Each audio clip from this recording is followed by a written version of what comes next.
last time, you guys were in the midst of attempting to track down Miss Amelia Quartermensch, your quarry.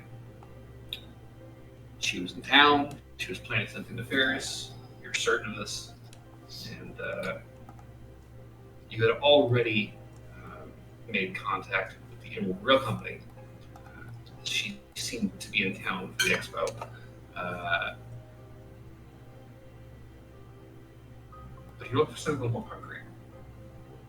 And after meeting with what turned out to be Barnaby's distant, long-lost cousin, Victor LeBlanc, you guys ended up tracking down one of the people responsible for the familiars that had been following you. And through them, you were eventually able to make contact with a man named Kiorian, who seemed to be a figure of some authority that worked for the Calabaya family, a local, seemingly powerful criminal outfit.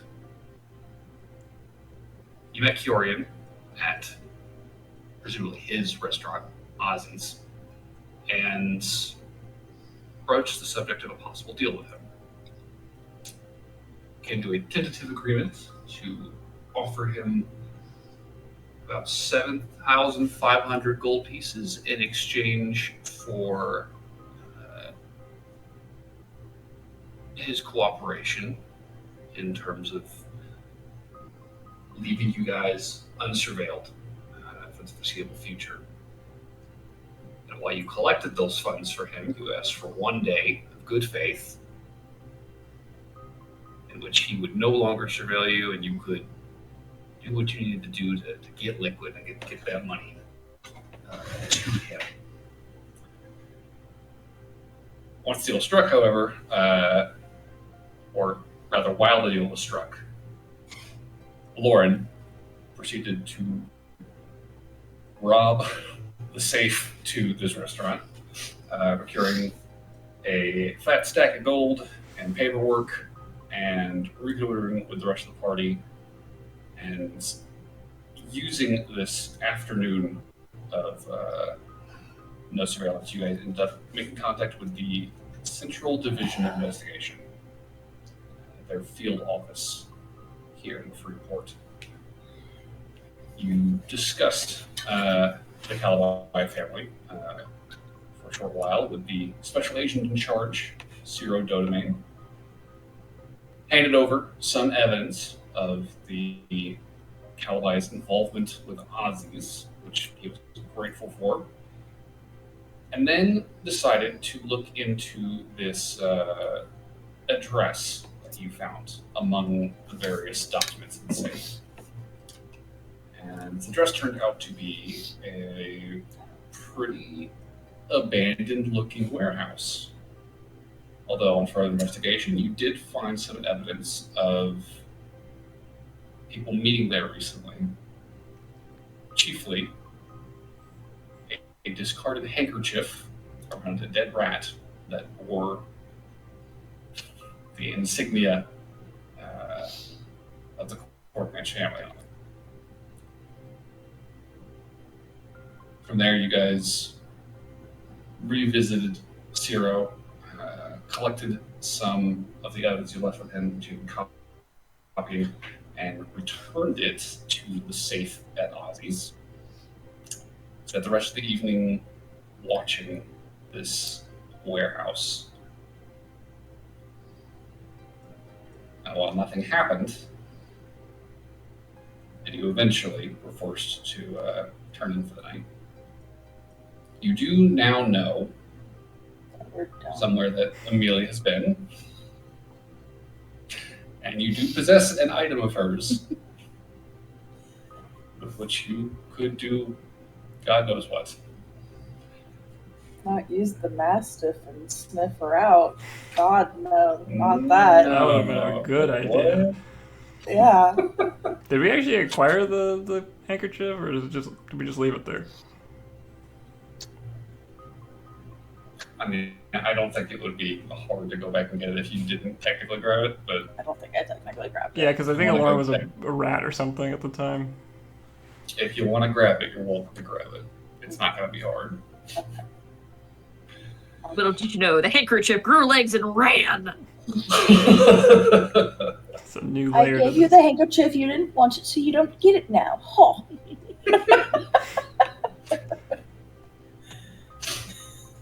Let's add one more thing to the list of regrets that you'll have. If I remember correctly, me and Burberry went to some other place to stay for the night, or Yep. possibly even separate places entirely. I don't remember exactly, but I want to say that you guys did, like, you got an inn nearby to stay there. yeah, near the warehouse. That was my goal. Yeah. Just didn't want to stay in the Presidium. That's what they'd expect. It's true. Good point. Yeah, I think as we're picking up, you guys are in various locations across Freeport. I don't think anybody went back to the Presidium. Yeah, I want to say Lauren went to bunk at fucking Adler's. Adler's room that he's been staying at while Yep. he's in Freeport. Kicked him out of his bed. I was like, thanks, homie. You're a real one. Cool. Just kidding. I didn't. Can I make a small retcon and say that that upon realizing it, like an hour after going to bed, Noelle just cast Ascending to Aloran. I was just like, "Hey, we're dumb. I completely forgot we could have used that handkerchief to sniff her out." Then you get a response and be like, "LOL, I'm a moron too." I'll tell Lauren just like which inn I'm staying at, and if she could show up as a dog, I think we could pretty covertly pull this off. I'll respond, "Nah, I think I'm gonna drink tomorrow." Well, I can't use no Ascending, so You see her bright-eyed and bushy-tailed as a little doggo sitting Really outside. bushy-tailed. You see 10 gold in front of her that people are like, "Oh, look at the cute doggy. Here, have a gold." That is definitely not what happens. Darn. As your dog crosses town and sits outside the window of Noelle's. Do I get scraps at least? If you will get In scraps. It is like 3 in the morning. 3 in the No, morning? Why? this is after we woke up. I said like when you are okay. upon the new day, meet me here is what Got I it. essentially Okay. said. When you wake up in the morning, then like mid morning or like 10 o'clock, then I guess when you guys wake up. Can I just say that I got up a little early, went to the warehouse, grabbed the handkerchief. We could say you got it last night. Okay. We were there uninterrupted for like 7 hours. like So 6 hours. Yeah, 6 or 7 hours.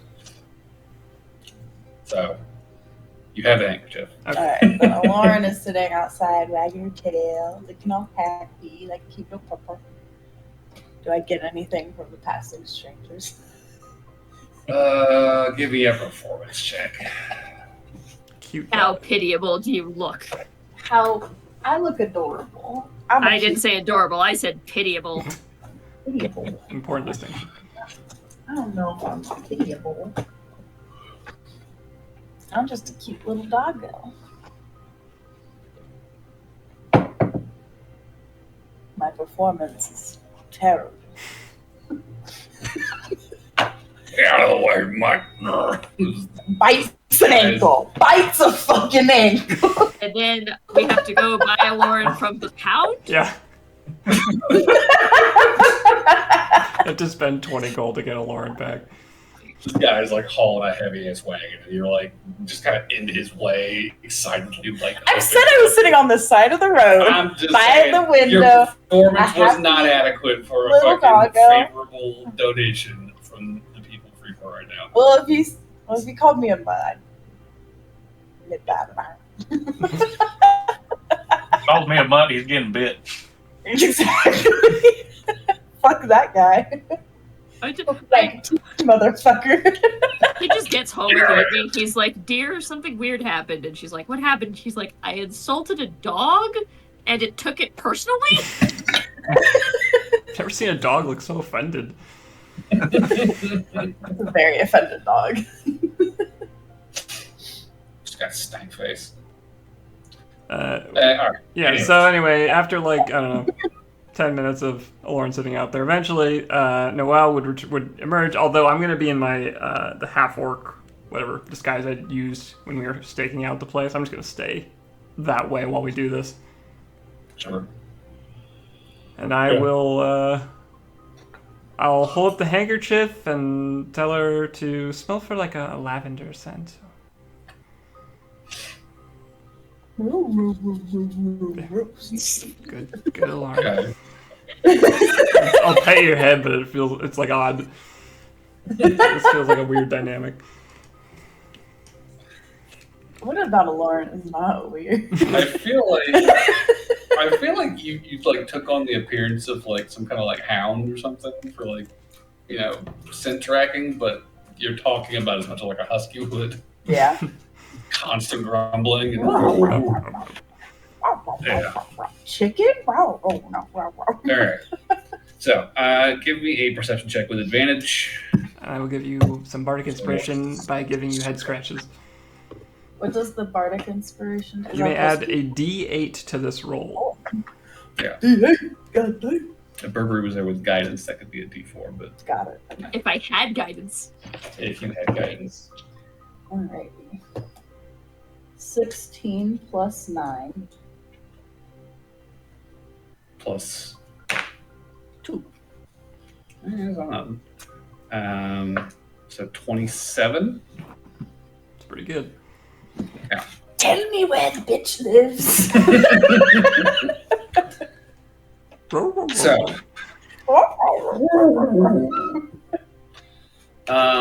with the 27, you definitely, behind the scent of dead rat, you do detect a very distinct floral perfume, notes of lavender in it.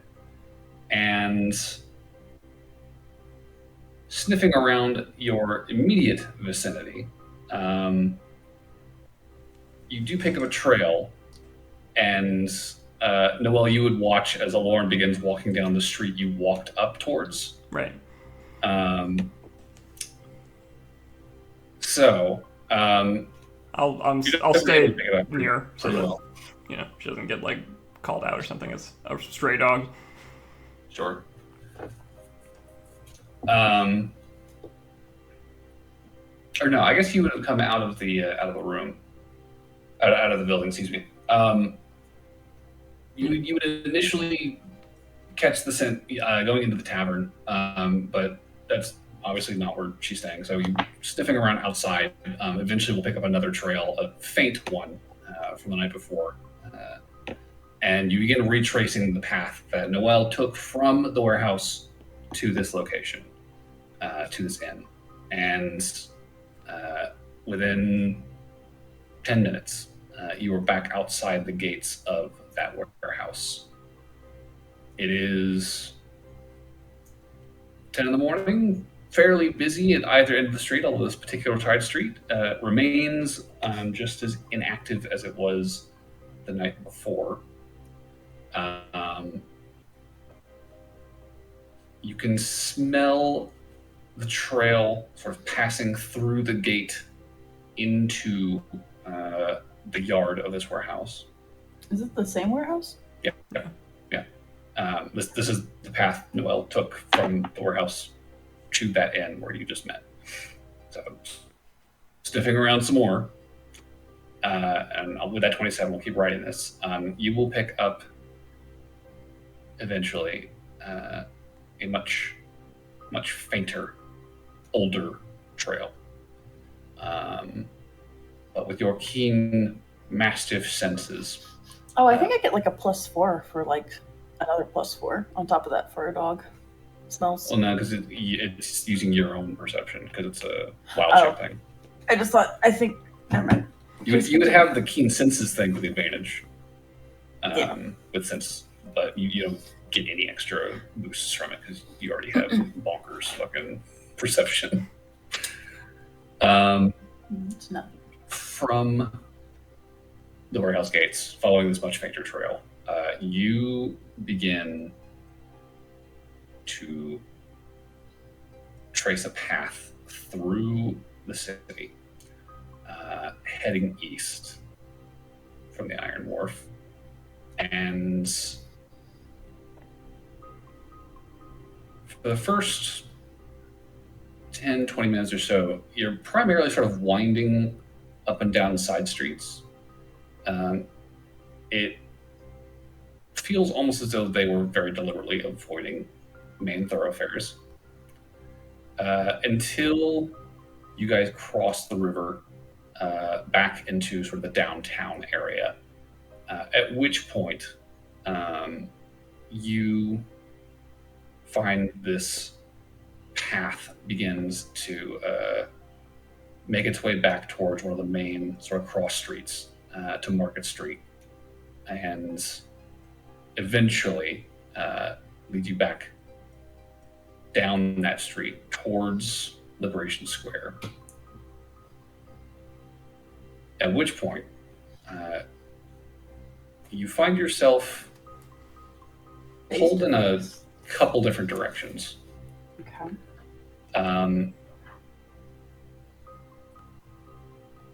There's a decent amount of this sense sort of spread across Liberation Square here at the center of Freeport. Okay. But as you sort of circle and circle and circle and sniff and sniff and sniff, you start to feel there's a couple of different routes here that you could potentially follow. One that seems to go south and one that seems to go further east. What direction is the railroad company? You would know that the Emerald Rail Company campus in Freeport is back in the Iron Wharf. And their Woodhall headquarters is across the bay to the south. Do we have any Is it more- sense of like? South and east. South and east. Do we have any sense of like where?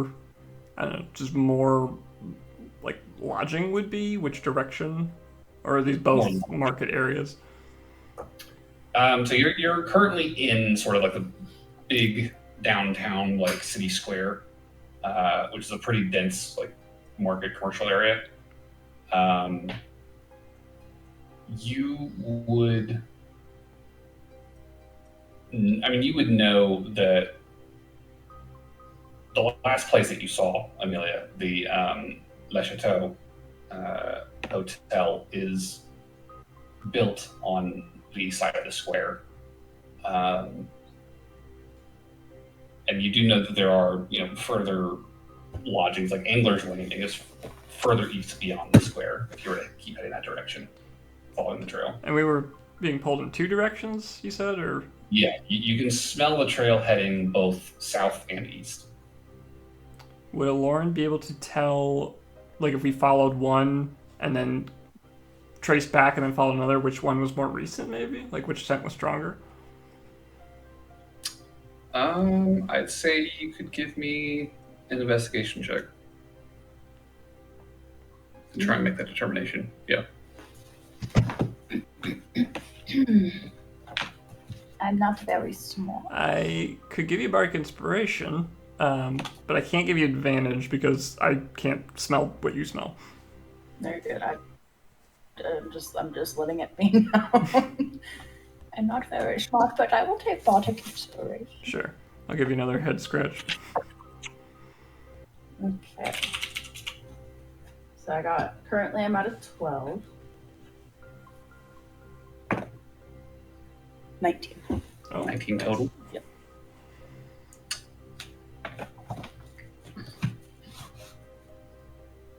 It's interesting. Both of these routes smell significantly stronger than the one you followed to get to the square.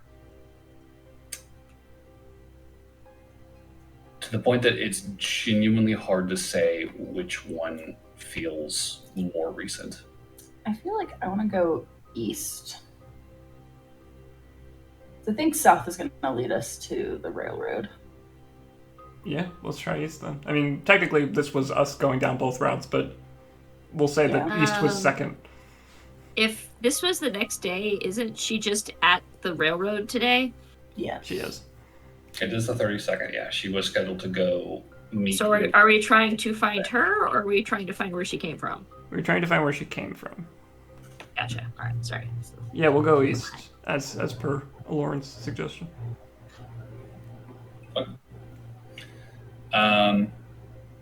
So following the easterly trail, continue to ride that 27. You cross the Liberation Square.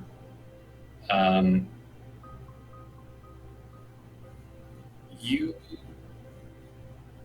detect a sort of fainter sort of deviation, I guess, from the path, a branch, I guess, that sort of leads you in the direction of City Hall once you're probably like halfway across the square. Hate that. Okay. But this is nowhere near as strong of a scent as this main trail that's continuing to lead you east. And as you go, it genuinely feels almost like you are heading almost directly back towards La Chateau. Like your trajectory is pretty much like dead on until you're probably like 150 feet away from the building, and it begins to sort of swing towards like the left side of the building, towards the north side. And you follow this lavender scent, sort of skewing that direction, heading north around the side of the building, down a side street on its block. And you find yourself kind of tracking through the cobblestone and the mud, leading up to a probably like a 10-foot tall wrought iron gate that opens up through a 10-foot tall stone brick wall that sort of encloses a yard of some kind between La Chateau and the next closest building to it. Kind of stepping back and looking at it, it's looks to be a stable yard of some kind. There's multiple like covered buildings that sort of run the length of that block within that walled off enclosure. And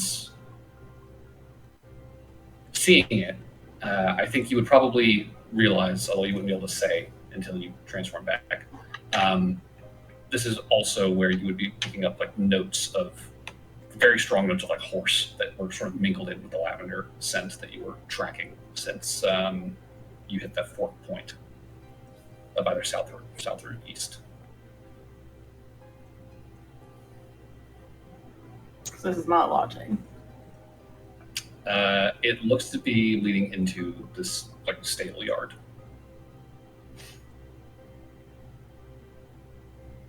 So what's south? Do we see anyone there?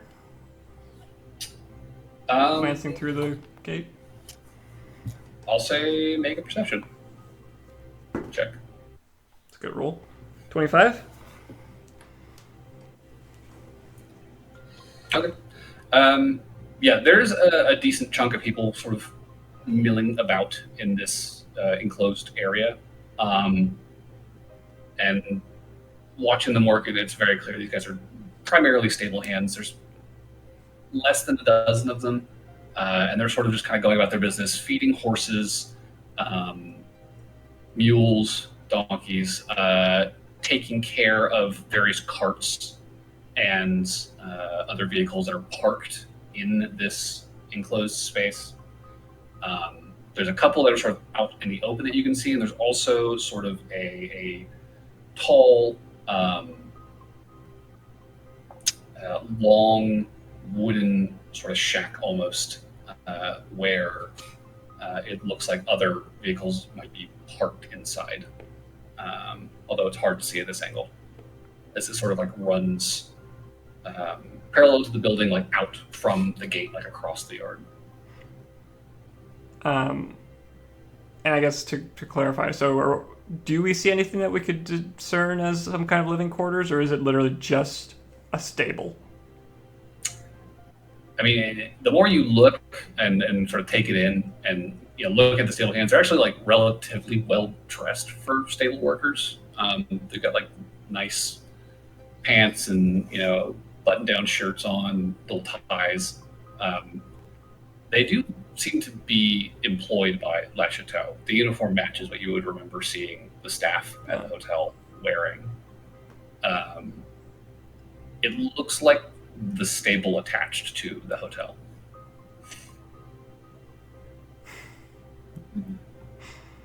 So she never left. As far as we could tell. We could try the southern path just to double check and be sure, but Yeah. might as well.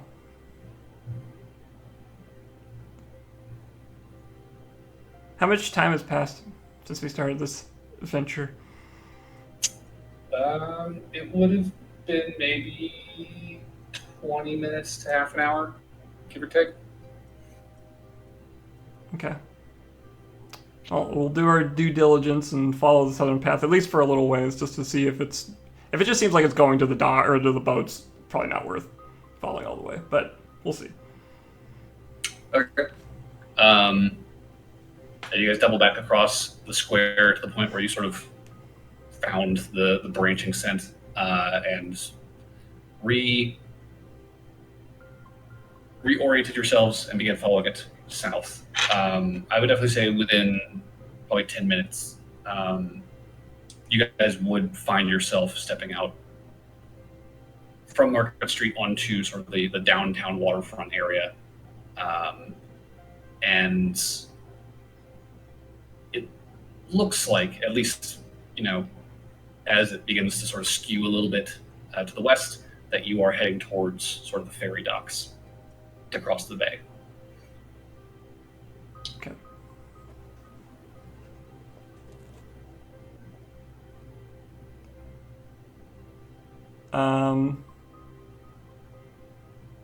Okay. I'm triggered. Are you? Let's. A little bit. That's fair. Just a smidge.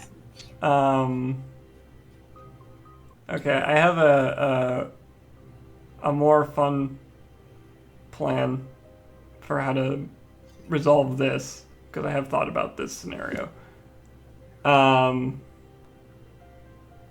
I will. Let's see. How do I want to do this? I'll pitch. I guess we'll duck into an alley real quick, and I'll say to Dog Lauren. Okay. So it seems like Amelia may not have moved, which is hilarious. Here. Big same. So if we go into La Chateau, do you think you could make a distraction that would let me get behind the counter and look through their records?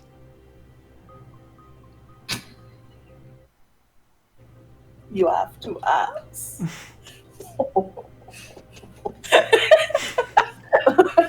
Does Lauren just... The dog just starts cackling. Yeah. It's like the Scooby-Doo chuckle. Yeah.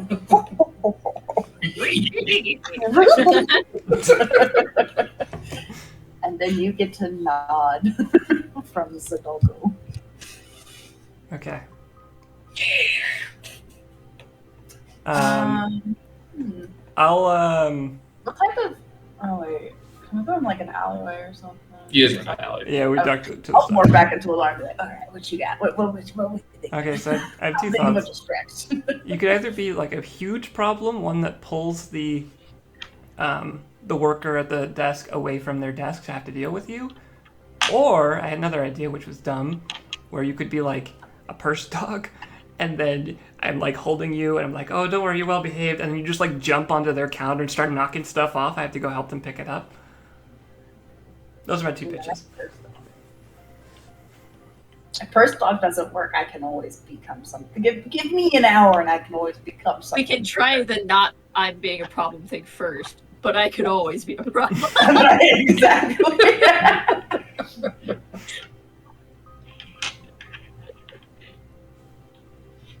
So I'll go with purse dog first, and then I want to wait an hour so that if I wanted to wild shape into something bigger and more problematic, I could. Okay. Yeah, we could chill for an hour. Sure. While this is all going on, what is the rest of the party doing? I mean, I can't be a dog, so I'm just going to be fishing and carving. Sure. Unless you have any other need for me. I feel like I would offer to go along, but then point out, I'd be happy to go along, but no matter what I wear, I'm a little bit odd. I guess, are we wanting to be inconspicuous? Because John is not inconspicuous. But if we're looking for a fight, John is there. I think, okay, so my pitch here is, if we can find her room, we can make a fight happen probably this evening. I imagine she has to return from her meeting at some point. So at this exact moment, given that me and Lauren are the two people who are the most inconspicuous, probably makes sense that we just tackle this, but I also don't intend for this to take forever. Okay. I have a couple questions. How do you feel about very large boa constrictor in said lobby hotel? I think the more conspicuous we are, the higher chance that Amelia actually does freak out and bail on La Chateau. So don't turn into a giant. If there is a sign that we have begun investigating that hotel again, boy, I can't imagine she's gonna make that mistake twice. All right, I'll run into the bathroom then. I'll use disguise self. I'll turn into another person, and then I'll just choose some poor random sap with a wife, and be like, "How dare you, sir!" Slap. Just pick some guy that's just sitting alone at a table. Yeah. In the restaurant? You stand me up. You stand me up and you're with this heathen? How dare you! You hussy. Okay, so Lauren's play is disguise and... Is disguise the backup, or is that plan A? That's backup. Okay. Plan. Oh, that's backup plan. Oh, okay. Or do you want me to do that as the big plan? I think the dog gives me a really good excuse to get behind the counter. If you just are a little purse dog and you jump onto their desk and just start knocking shit off. Bet I can do that. I'll use disguise self and hussy as backup. Yeah, you can also use disguise self as an escape route. Like if you run into a bathroom and you can unmorph and disguise. But there's no dog here. What an cute, seemly establishment. They have dogs. And... oh ho ho. But I trust that you've infiltrated enough places. You can play it by ear, however you feel is best. That's fair. I'm pretty good at this shit. Okay. Isa Lauren's specialty. Okay, so purse dog plan Yes. A is a go after a short rest. Yep, we'll take an hour to chill. And just to clarify, are you guys just going to chill in an alley? Do you want to go somewhere to chill? What's the play there? I could use breakfast. We'll go to some small bar, I guess, and just grab something to munch on real quick. I want to get some breakfast beer. My breakfast beer. How did you know, Noel? Yeah. I Cool. So, a bar not too far off of Liberation Square. You guys catch your breaths, regain some expent resources. And yeah, nothing's really going to happen over the course of this hour. So, Cool. 11:30 will roll around in short time. You'll start to feel back at tip-top shape and ready to move. So So Noelle is going to turn into like. Oh my god. What's up? That kitten just fucking dropped behind you. Oh, I didn't see it. Yeah, I they looked- do that. I looked up and I just saw this shape just whoosh from top of screen to bottom. I was like, oh. Yeah, no.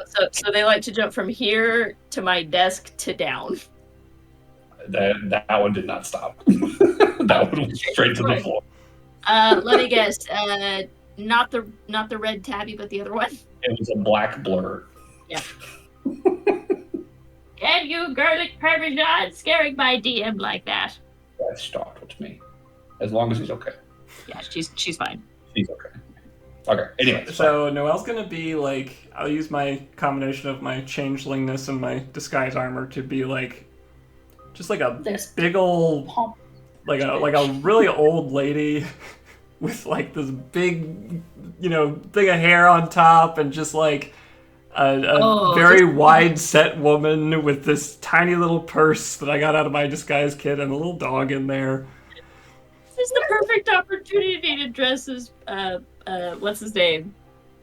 The flamboyant pirate. You have like all these really Oh, Stephen Poyth. Oh, God. I do not want to dress as Stephen Pine. I mean, you do have his clothes if you wanted to. Yeah, no, like that's what I'm saying. Like it's the perfect amount of over the top rich that you'd be carrying around in person. Right. Yeah, I'll definitely present as very like affluent and fancy clothes and an old woman with a little purse dog. Sure. Any specifics style-wise, or just a generic rich old lady? I'm thinking of like the old lady from like Howl's Moving Castle. Sophie? Oh, just a short little old lady. Wait, am I thinking of the right person? I don't remember, but There's lots of old ladies in that one. There's the witch, and then there's the main girl, Yeah. who looks like an old lady with like the twin braids and the sun hat. yeah, what am I thinking of? Are you thinking of the big-nosed one from Spirited Away? No. I'm not thinking of the main character. Maybe I'm Are thinking you of someone thinking- else. There's one that has like red hair and Laputa.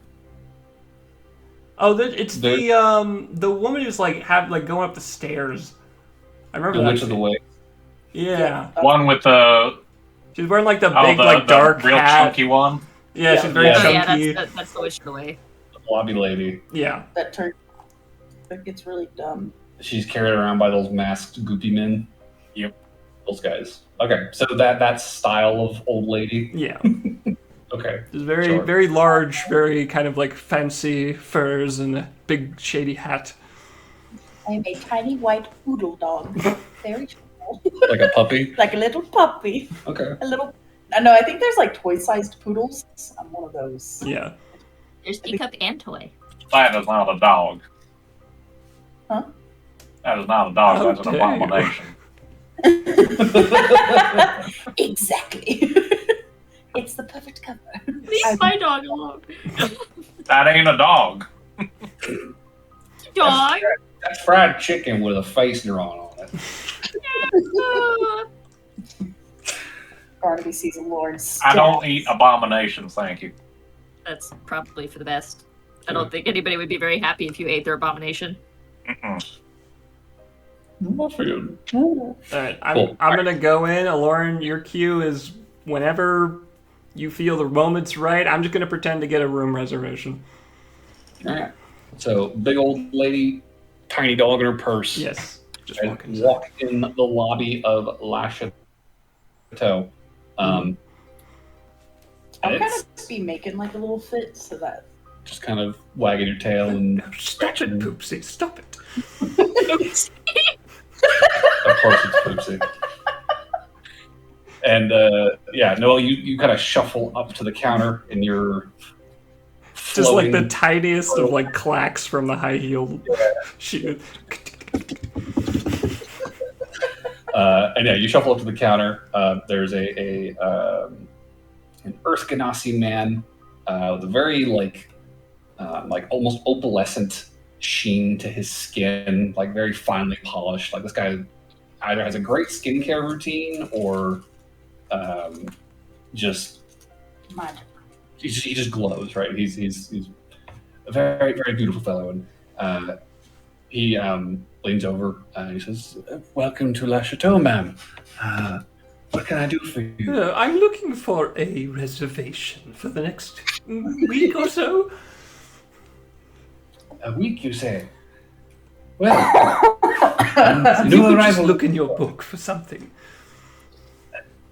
Yes, ma'am. Do you set the poodle dog on the Yeah, I'll desk? just like, Poopsy, stop it. I'll just set the purse down on the counter. Sure. Not even schmoopsy poo, just straight to I'll say- poopsy. Go ahead and give me either performance or deception, I guess. Sure. With advantage, since you've got just so much Poopsy poo. gas going on. There's just so much here. So many layers to this disguise. There's so many things to unpack. He's not sure where to look first. They're both pretty close. I'll just go with whatever's higher. So that would be a 24. 24. Okay. Yeah, I mean, you immediately just started kind of subtly bulldozing over this man in conversation, just kind of cutting him off and just ignoring him in favor of your yappy little dog. Sure. He immediately is like, all right, she's one of those. Like, you can see it on his face, but he says nothing. But he will reach down under the desk, nodding as you say, "Check your book." And he will open it, kind of very pointedly look at you like a big fake retail smile, and begin flipping through the lists of current reservations. The dog strikes. This old woman takes out like another, and she takes like a few more puffs of perfume that she does not need. Poopsy will strike. She'll pop out of the mouth. No. And Poopsy gonna start hopping around, just knocking everything over. She's like, streets! Like looking for food. Yeah. Sure. No, I was just gonna add to the cat, just like no. And she'll like lean over the desk and just like accidentally push the purse over, just knock over like 50 things. Poor man. Oh my god. Trying to do his job. Yeah. Okay. Poopsy's going to go to the other side of the counter and run around. And the fact that you're just leaning into Poopsy just somehow makes it worse. This is the role Lauren was born to play, I think. I'll say, Supposed to be Poopsy. I'll say both of you just give me a blanket, just a charisma check, just to kind of gauge how effective you are at your distraction. You got a pretty good one. Just a blank one. I'm gonna use my inspiration. Hooray! Oh shit! That was bad, and I don't have any crazy bonuses on straight charisma.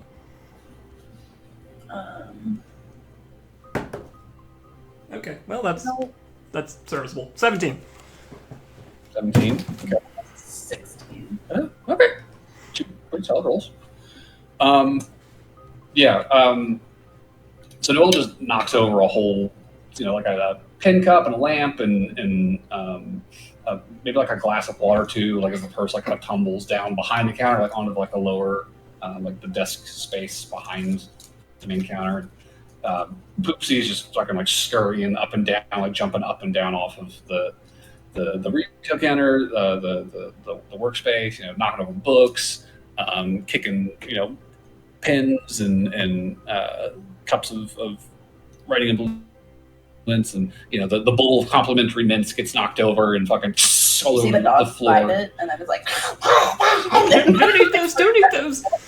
Yeah, and just keep scurrying. It's a whole clamor and clatter, and your concierge, Noel, is immediately just like, "No, ma'am, I'm just no animals on the counter, please." He's normally so well behaved. Poopsy's never behaved, you liar. He goes, kind of scrambling down the counter towards Poopsy. Cool. How do I? Can I get behind the counter while we just immediately make my move? So if you're wanting to like vault the counter, you could do that. Is there a way that doesn't involve me vaulting it? You would need to like walk to the closest end of the counter and then walk back around it, like past like one more concierge guy, who is also like leaving his customer like 1 moment, sir, and like running to help your guy, like, dog. I'll vault the counter, but like in a really clumsy old woman way. I just kind of like get on it, and I just sort of like do a roll off and like dangle my feet off, and then stand back up. Poopsy, no. No, everything's getting knocked in. I'm starting to grab papers off the floor. You're gonna reach the end of this and be like, "Ma'am, I know you think your dog is a boy, but I can guarantee you it's a grade A bitch." Yeah. Your guy is already off chasing the dog. The second closest concierge Do I is see like the second concierge moving coming? to join him as you're like kind of sliding yourself across the counter to very awkwardly like roll into the workspace. He immediately turns and is like, "Ma'am, no, please." No, there's so many papers. I have to. I will nip at that guy's ankles. Oh, so you like hop down on the ground? Wait, can I like nip at him like from afar? Like, I mean, you don't have range attacks, but Yeah. if you want to like fucking jump down and like double back to, I feel like to nip Poopsy's it. probably thoroughly destroyed the table at this point. You do what you gotta do. There's broken glass on the floor. There's mints everywhere, pencils everywhere, books I'll scattered. make sure it's all really Um, bad, and then I'm gonna go fuck with the other guy going after Noel. And I'll just start biting his like little thing, and I'll be like, "Arr!" I'll say to get to him, you're going to have to get past the first Okay. concierge. Yeah, who is trying to get you. So, tell you what, give me an initiative roll, and we'll see how it plays out from there. I got a 20. Oh shit! Okay, yeah, he got a 3. Dang, I wasn't ready for Poopsy. Poopsy. No. So, Poopsy, it's your turn. You're trying to get past this guy to nip another guy's ankle. I'm going to use my small form to make it hard to grab while I dash around it. I'll say, are you wanting to disengage to get around this guy just to avoid anything, or do you Well, want I to run might- and bite this turn? I want to run and fight this turn. Okay. So he is. I don't think you can make an opportunity attack grapple.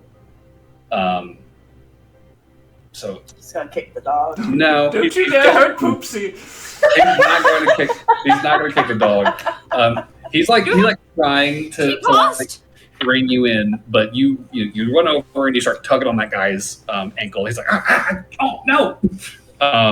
And yeah, Noel, you can see Aloran has run over and started like holding on the guy who's like handling you. I'm the biggest problem here. Yeah. Pay attention And to I'm me. just trying to get the books. I'm just getting the books. And he immediately looks down. He's like, no, bad. And he tries to get to you. Don't you dare hurt Poopsy. That dog cost me more than you make in a year.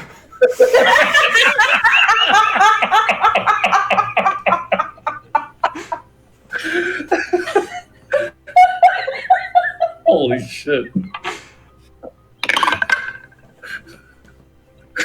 Okay. Jesus. And while he's stunned from that move, I'm going to begin my hunt through these books to see if I can find reservation listings real quick. I'm just like down on the floor, like going through them. Yeah, so Bill, what did you get on initiative? Oh, Did I you haven't roll rolled, one? sorry. Yeah, go ahead before me. Oh, nat 20. Okay, cool. You're these guys rolled a 3 and a 1. They're not going until you guys have done whatever you're doing. So you're trying to find a reservation book. Yeah, so my goal would he had be... He had one open when he was talking to you. Okay, I'll He start started going with one. Yeah. So, are you wanting to take it, or are you wanting to try and read it? I'm just gonna like, because it's a little chaotic. There's a bunch of stuff everywhere. I'm gonna take a moment. I'm gonna be like feigning like I'm just like looking through the books, like trying to like get papers back in piles, like restack them. Sure. But like I'm just gonna start flipping back through pages to see if I spot, because like I would have had a rough sense of when she would have checked in, at least a range. So I'll quick flip back like a week or whatever, 2 weeks or however long that would have been. Look for Amelia. Look for any room changes that occurred. Something that might have been listed there. I'll say then give me an investigation check. Okay. To page through this. I cannot inspire myself, unfortunately. Alas. God damn it. That's a 9. Do you want my inspo? I would gladly take it if you are offering. I'm at it. That's better. 14? 14. Okay. Thank you, Broker. Yeah. So I will say it's easy enough to probably flip back a few days and find the day that you saw her, right? That you know she was here. And you can see her room number was like room 723 or something to that effect. Yeah. It was So, 7th floor. Yeah, 7th floor. And, flipping back a few pages, you can see she had been in that room for a couple of days. I can actually get you the exact date. Give me one moment. She checked in on... What the fuck is it?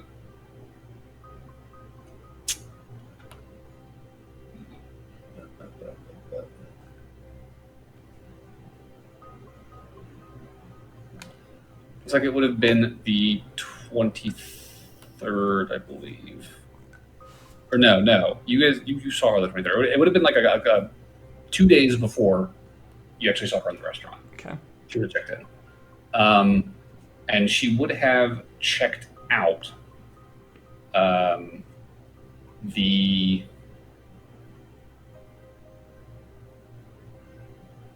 day after you met with her, which I believe was the 23rd. Am I crazy for thinking that? I'm trying to remember if a night passed between those 2 days. It was. I think it was the next day. It was same day, I believe. Because I remember. It doesn't matter that much. You saw her in the restaurant, and then by the end of the day, you were like, "I need to talk to her." Yeah, that's probably correct. She would have checked out the 24th. Technically, you would see that the reservation is like struck through on that room. Okay. And you would see transferred written on it. Okay. Any number? You would note very conspicuously there is no number. And flipping forward a few days, you know, in this 6 second span that you're like, go through the papers, you would note that there does not appear to be any mention of her after the 24th. Like the Courtiman's name does not show up in the records book. Do any traditionally alien names show up? Like it was through the name of one of the guards or something?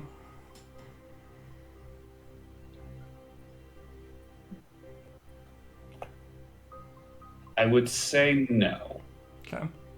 And it was a 17. You said was a roll. No, it was a 14. Or investigation. 14. Excuse me, 14. I'll say with a 14. As much as you're able to glean in the 6 second here, it's going to be. This is when she checked in. This is when she checked out, and she is not explicitly named, nor is any other alien name necessarily jumping out at you over the next few days, kind of flipping through the pages. Okay. Question?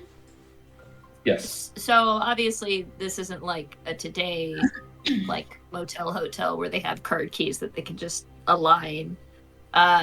Do they have any do they have one of those key walls? I think you would know because you've been in and out of the lobby periodically. There's a cabinet that they keep all the keys in. Sure. So I'll say with a 14, you have not like thoroughly scoured this book necessarily. Okay. You can keep looking, but before you do, let's see how much more chaos. these guys are going to try and rein in Poopsy. So I'm going to need you to make 2 acrobatics checks, or acrobatics or athletics checks. For me. Poopsy, you got this. Bardic inspiration, my turn. Sure. Poopsy, Don't let them hurt you, Poopsy. Ma'am, please help us rein in your dog.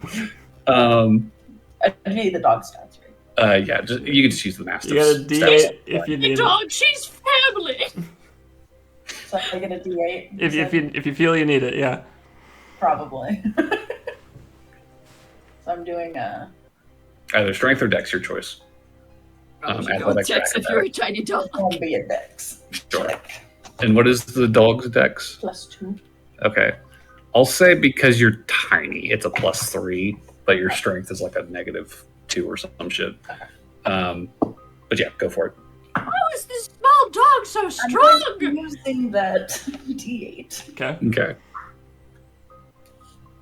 Net 20? You can't get that 20 on a D8. I had a 9. I had a 9 plus 11 plus an 8. Okay, yeah, so 20 something. Yep. So, No, it was a 20, just a flat 20. Oopsie is victorious. so you're definitely going to bypass the first guy's grapple attempt. You run between his legs. Give me another check for the second guy. Ooh, okay, that one was a 17. Okay, he rolled a 6. So yeah, Poopsy is just fucking tearing back through their legs as they're trying to gently grab them. And yeah, Poopsy, what are you doing? Just more chaos, more tearing shit up back behind the counter? Is there something very important looking close to the ground? Define important or valuable? 'Cause look, those are 2 different questions. Both. Is there like a rope that's holding a chandelier that she could... Yeah, I can just tug that. Give me a perception. That might be too much chaos, but we'll see. You asked for chaos, man. That's true. I have everything coming. I rolled a 13. 13. Okay. It's kind of a low roll, but I kind of just want to see what happens. This is like full like fucking 90s slapstick comedy sequence at this point. Yeah, this is like Home Alone 2. Right? Yeah, exactly. Lauren, there is a big crystal chandelier that hangs over the lobby Oh shit. in this hotel. And it's not hard for you to see the cable, like just kind of looking up, you can see there is this like braided rope that is like a primary connection to the ceiling that threads through some fixtures and then down a wall to this sort of like anchor point where it is tied off. And there is like the end of it is like knotted and tasseled, and just kind of hanging like a foot off the ground, dangling from that anchor point. There was so much joy in that giggle. Yeah. I go for the rope. Not really a good thing. Okay. You wanted to see what happens. Yeah. This is definitely the How many epitome hit points of- does a rope have? Well, here's the thing. You're a tiny little dog. You probably have to like gnaw through it if you're trying to like chew through it. But it's it's like wrapped and tied off, so to speak. She's gonna try to give it a tug to see if it unloosens. Yeah. Okay. I'll say give me a dex check as you rush over to this dangling rope and latch on. It is a 16 plus 3. So there was a dog at work today. That's I had the chaos. worst day at work today, man. Normally Normally I like dogs, but this one was smart and evil. Yeah. With a 19, it's not quite what I was looking for. So fair. you like rush through these guys' legs and just like take a running leap and latch on to the rope, and now you're just like this toy poodle just like hanging by your teeth a good 4 or 5 inches off the ground, like just legs splayed out in the air, just kicking. Can I try to climb the rope? You're a dog, no. I will say, Noel, you would know, and I think you would feel it. There's definitely a lurch in the rope when the dog like clamps down onto it and starts to pull on it. Like there is some sliding that happens, and This looks like you a can really- definitely see overhead. There's a this shaking as the chandelier sort of shudders. And you see the concierge's eyes both bug out of their heads. They're like, no! And just dive for this dog. So they are immediately turning their back on you and just running towards this dog. Noel, you got another turn with the book if you want it. Cool. Lauren, if they grab you, just don't let go. Let them do all the work. Just an iron grip on that rope. I will. Even though Yeah, I will continue the search. I will expand if the book I have is not yielding much more, I will expand my search to other books that would have been like stacked on top of this one, or things that would probably contain similar information. Sure.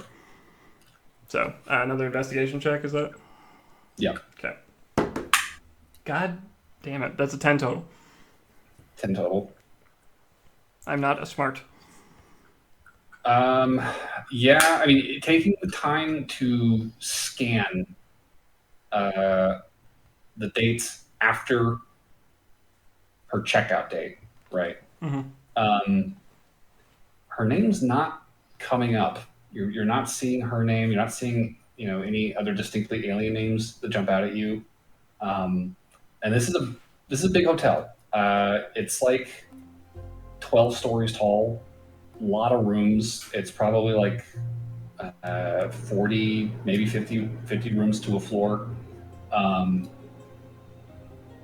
a lot of names in here, and it's a lot to take in at once. I did see the word transfer, right? Is that, you said I saw her under her name. It said transfer. Yes. Okay.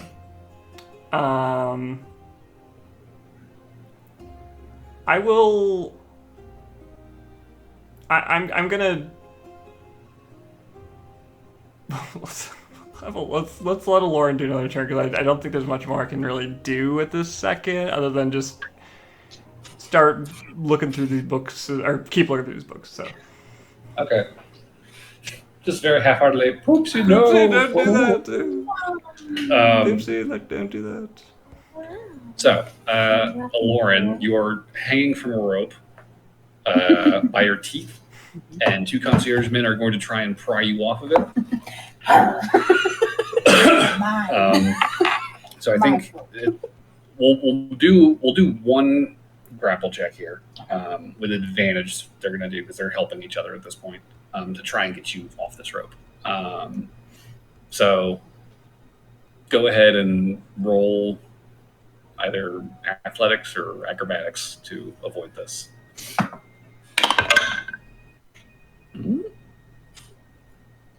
More than that, 20 plus 3. The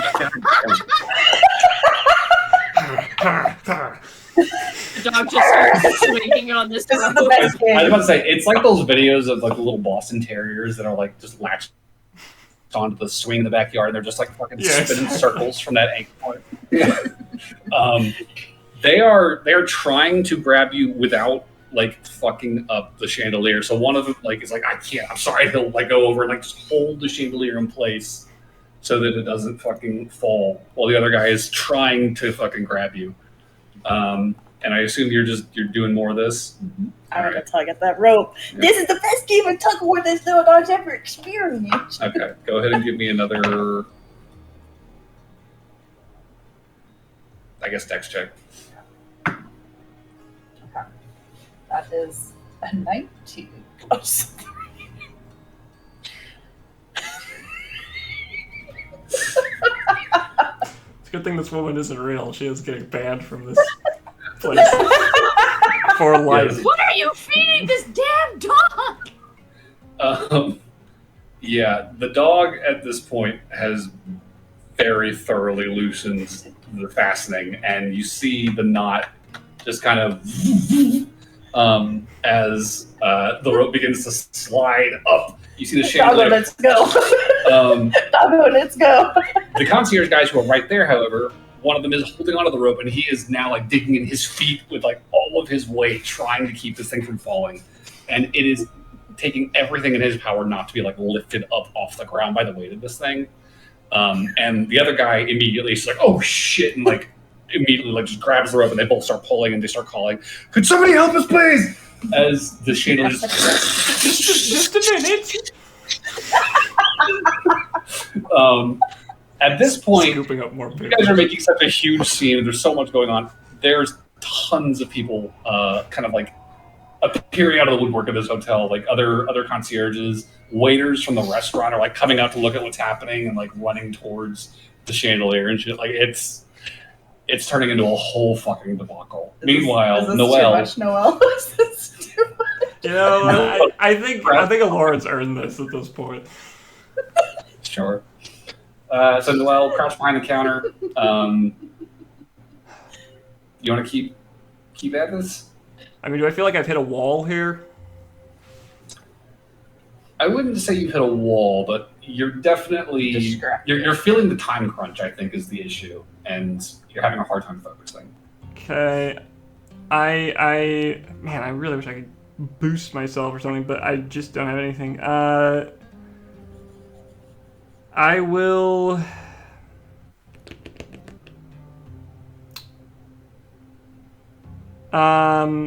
Is there? Man, is there any kind of like key log or something? Or wait, did we establish they have key? Yeah, they have like a thing of Just keys. a Cabinet of keys. They do have a cabinet of keys. Is there a paper log of like which keys or which are given on which days? Like, would they track that in a book somewhere? Feasible, yeah. If you want to look for that, sure. I'll try that approach. Okay. Maybe you could find a key that's missing that has like this room is empty on it. Yeah, it's not accounted for, something like that. A discrepancy. Use Sure, that yep. investigation again. Yep. Okay. Come on, please. God, it's getting worse every time I roll. 3. 3.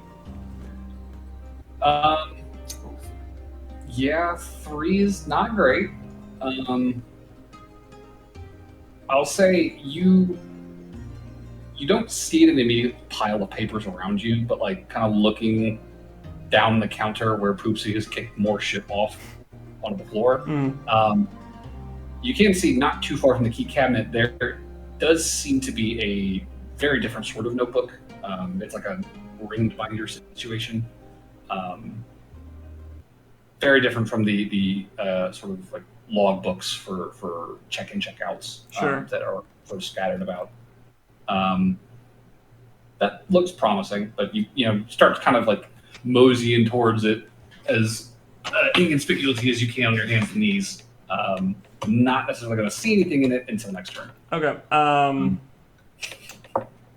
Yeah, I'll just to be prepared, I guess we'll call this like a bonus action, but I'm gonna like just in the chaos, I'm just gonna like rip the pages out of the book of the check-ins. I'm not gonna steal them yet, but just in case I need to have something, I'll just have them ripped out. Like the page that Amelia like showed that she transferred and that stuff. And like the next few days, or just like I'll just rip out like the most recent 3 pages of the check-in logbook, and just in case like we need that info, and at a quick moment. That's fine. So, Poopsy, there's 2 guys now desperately struggling to keep this thing from falling, and you are just having the time of your life swinging off of this rope.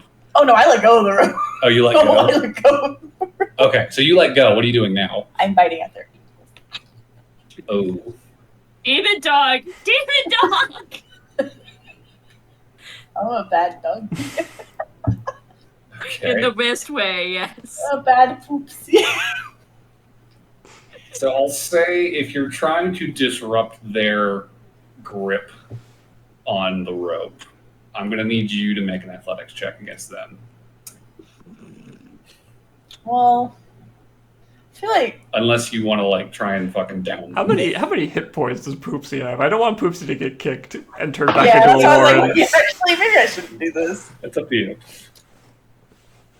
Maybe I think Poopsie will just start barking rapidly again and then dash off towards Noel. Well, you try to could get back on the you could like grab like a tablecloth on like a set but empty table and just start pulling it. Yes, I'll do that. Okay. His dog's a menace. Okay. Give me another. Yeah, we'll call this an athletics check. This is more. It's so well behaved. And These are actually so good. this is a strength check. Yeah. And I have a negative. -2, I believe. You can do it, Poopsy. I rolled another 19. Poopsy, this is Poopsy's best day. Poopsy takes a running leap at the table, grabs hold of the fucking tablecloth, and just the momentum, he just swings under the table and just whoosh, there's just a whole fucking mess of glassware and like these nice ornamental vases and another fucking candy dish that just go flying off the table, scattering glass shards across the floor. And now Poopsy's just like running fucking pell-mell across the lobby, covered in a sheet like a little fucking dog ghost. Just I feel like Lauren has figured out how Poopsy works. She's like, okay, I have no strength, but I have a friend with momentum. Yes.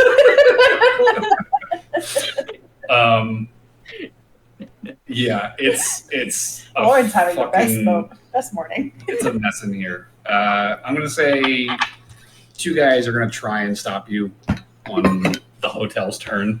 Okay. So I need acrobatic checks from you, dexterity. Poopsy banned for life. Okay. First one.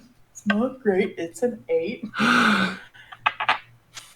A guy steps on the tablecloth that you are running, and you're like, you like surge into the air and then boom, back on the ground, starts running in circles, and he's like fucking wrapping himself around you, trying to restrain you now. So you are grappled by one guy, wrapped up in a tablecloth.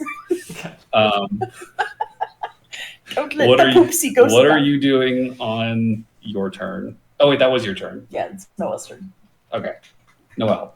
Let me check something real quick.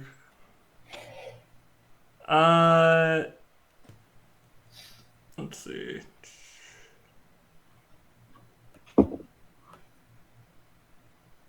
Oh, it's Poopsy with the snowman. I went a little out of order, so this will happen at the end of this round of initiative, I guess. After Noel, he'll grapple you and wrap you up. So then you'll have another turn after that. Oh, okay.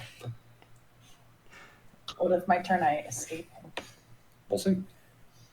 Ooh, can I? You'll try to escape. Sorry, this whole turn order is getting all screwy. Could I like silvery barbs the guy that's trying to grapple Poopsy? Without him noticing. Jesus. You could technically, yeah. Because I can give He myself noticed. advantage. But he noticed, though. That's important. Give yourself advantage. Yeah. Yeah. Okay. So he has to re-roll. Yeah. And what did you roll, Chani? It's like Oh, a 9, I I rolled think. a 5 plus 3. So 8 total. Yeah. Okay. He still rolled a 14, so he still has you grappled, but you would have advantage now, Noel. Okay, so I'll give myself advantage on my next ability check. Okay. One more Find investigation Amelia. check. Poopsy's been captured. 12? Poopsy down! Poopsy 12? down! Okay. I'll stick with the key strat. You do see the key log. I will say with 12, it's not quite what I was looking for. say some of the pages maybe came loose, and you're like having to like shuffle through them to get them back in order, like to get the narrative, the linear fucking time scale here, where you need it to understand what's happening in the log. Mm-hmm. So you have not thoroughly investigated it yet. It's just this turn was not the turn to get what you're looking for. Back to Poopsy. Poopsy, what are you doing? Your problem? Poopsy's going to break free from the big bad men and run away. All right, go ahead and give me another acrobatics check. 14 plus 3. 14 plus 3, 17. Mm-hmm. I got a 19, motherfucker. Who is this random man? He's too strong. He's got you in like a bag made out of a very nice tablecloth. It's like, wrapped up in a sack. You're just fucking thrashing around inside. So yeah, you are still restrained. You are not running anywhere. So, Noelle? Grumpy dog. I think this is probably going to be the last one I get before things start becoming a problem. 13. I have rolled like 6, 5, 8, 10, 11. Bruh. It's just not happening. I think knowing what's happening right now, you can see like, yeah, she's caught, and your time might be up here. Okay. Give me a roll with this man. Poopsy will be free to reign Very again. distracted. I will just, in a moment of panic, I'm just going to rip the last 3 pages out of the key log. Okay, so you're just grabbing papers and fucking stuffing them into your bag. Oh, you should tear up the entire book like Poopsy got to it. Ooh, that's a good idea. Could I do that in a covert way, or am I just going to be an old woman ripping up a book? Standing there. You could just fall. Oh, Poopsy falls to the ground, rips. I'll say, give me a sleight of hand check. I'm reasonably okay at that. He says moments before disaster. Nat 20. Yay! There's the roll. There's the roll we needed. It's not in your final acts of subterfuge here. Yeah, you can shred some of the papers in the key log just to make it look like Poopsy fucking tore it up. Yeah, so I'll nab those most recent few pages, and then I'll just shred the rest. And I'll dip them in the vase so it looks like they got drooled on. Ugh. Okay. Yeah, it's like vase spilled water. Yeah. Sure. And yeah, straightening up, you'll just kind of stuff the last your ill-gotten goods into your purse and start making your way towards Poopsy. Yeah. Don't you hurt her! Don't you hurt her! I'm coming, Poopsy! I'm just like. The concierge, who has Poopsy, who is a pretty tall, relatively handsome young man, who works. He looks like a waiter from the restaurant. He walks over towards you, Noelle, with his hands outstretched for Poopsy. Thrashing fucking bag, and he takes your hand and puts it around the tablecloth just to keep it closed. Oh, okay. He's just like, I think you should leave now. So And he's just going to take you by the shoulder and start walking towards the door. She's never done this before. While the other concierges are wrestling with that big rope, trying to get it back hauled into place. I'm so sorry. Poopsy, come here. Just put Poopsy. Just jam her in the bag and go. Poopsy, no treats for you tonight. Okay, just one. More aggressive. And scene. Yeah, at that point, I think the two of you will be escorted off the premises, and he will just kind of very pointedly close the door behind him as you step back into the street. I think the next day, and there's just a sketch of you on the wall. She is banned for life. Genuinely though, when we get to an alley and shift back, Noelle is just dying laughing. Sure. All right, that's. I think when we have a moment, I'll turn back into a Lauren, and I will join you with the dying of laughter. Yeah, that was the best 10 minutes of my life. We'll retreat into some kind of podunk area of the town and go to a bar and start looking through the papers, I think. Sure. While this Poopsy saga is going on, the saga of Poopsy, Burberry would actually like to cast clairvoyance on the rail guy's office, so I can see if I can watch some of the meeting. Clairvoyance. You can do See or hear from a location point that is familiar to you. You can switch between seeing or hearing, and I want to listen. Oh, that's cool. And the distance is 1 mile. So Burberry, you would need to be across the bay to do this in Woodhall, but That's you fine. could do it. I can go. I mean, I look like some sort of weird seer person thing that's to be redesigned because I don't like the last one enough that I've seen it again. Okay. So Burberry is going to catch a ferry across the bay to Woodhall, and Just gonna make myself comfy in like some sort of tea cafe. sure, and just clairvoyantly spy on what's it called? Do you have the jeweled horn or glass eye required for this particular spell? I can get one. Gideon's probably got like 12 of those sitting around. Yeah. It's going to be 100 gold pieces for either one, and you need both if you want to do seeing and hearing. I'll do the horn then. The horn. Okay. Yeah, 'cause that one. Okay. So 100 gold pieces for a jeweled horn, which will probably take Burberry like an hour to find at the market. That's Is it adequate. used up, or is it just a... No, this is just in your inventory. Okay, gotcha. If I can buy them both at the same time, I would like to. If I can't, then I'll buy the The horn first. horn first. Like I would be looking for both, but putting my priority on the horn. Yeah, I'll say you're able to find a vendor who does relatively regular business with the Conclave, and this is not a... Unusual request. Well, it's uncommon, but it's not one he hasn't heard before. So he does keep a few in stock. So yeah, he'll have both. All right, I'll go and buy both then. But Do you wanna go I just want to listen for this conversation. But yeah, you, as the spell says, you can switch between either one whenever you want. So taking a ferry to Woodhall and posting up in a cafe somewhere, you get yourself a nice cup of tea and maybe feign reading a book while you cast clairvoyance. And it's So for 10 minutes. Where are you placing the sensor? In the guy's office? Yafel's office, the finance director. Yeah, because he said he had the meetings were supposed to be with him. Yeah. The meetings were supposed to be with, I believe, the board. He said. I don't think we went to the boardroom.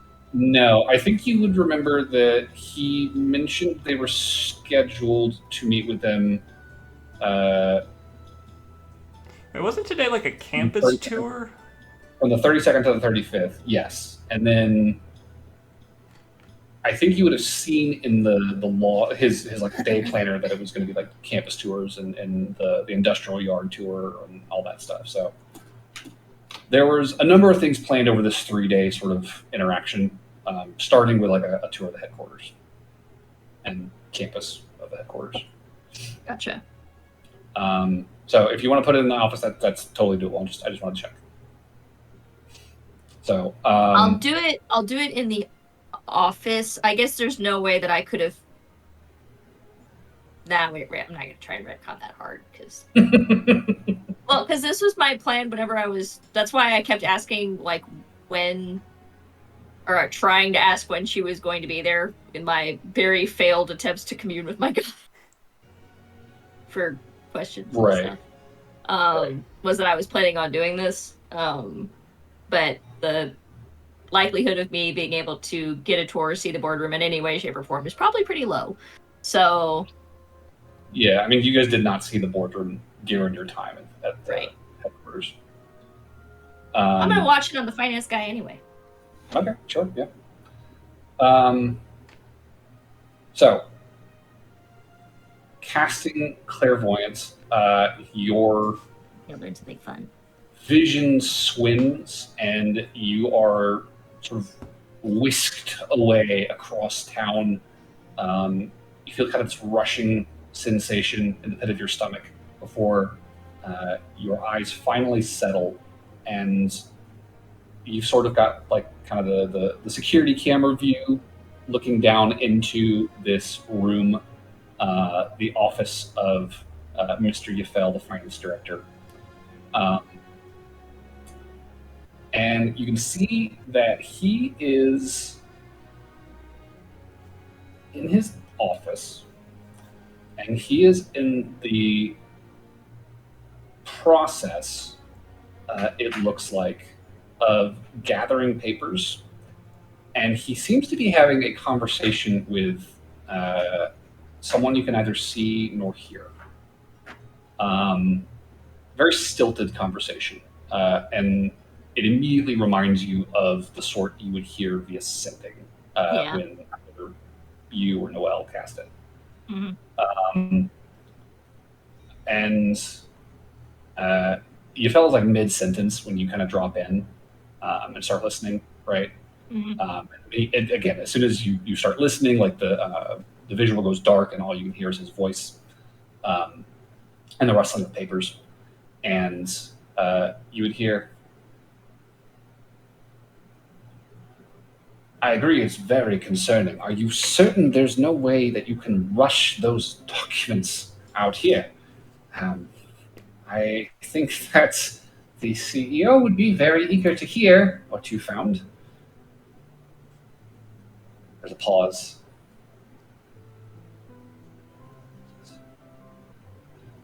No, I told you, the Bank of Handlar does not facilitate chain of custody. It's there's a procedure there, unfortunately, for these sorts of dealings, and I need certitude to present this. There's another pause.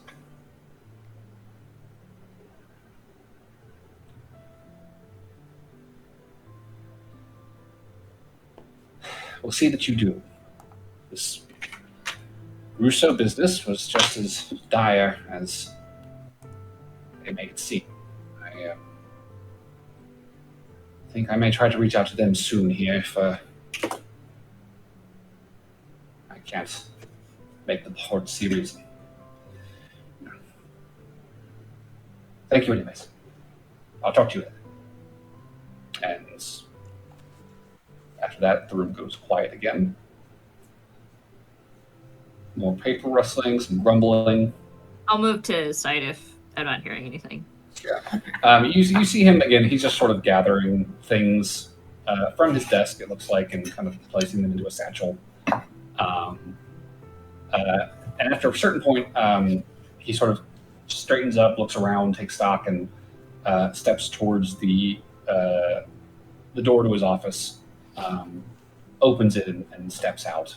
And you, from your vantage point, can see his feet sort of the only thing left in frame through the doorway as he kind of walks out into the lobby area and stops and turns to face his receptionist, presumably. Back to it. They're listening. And cutting back in, you hear him say, well, I will be out of office for the next 3 days, obviously. If anything comes in regarding that lost emerald business, please have someone send to me, get a hold of me, anything. I suppose I'll be off then to deal with this lovely situation we found ourselves in. And you can hear the receptionist saying, Mr. Yafel, it's going to be okay. Don't worry. You know I'm here for you. And she's like, hey, yes, Janice. Thank you. I'll see you later.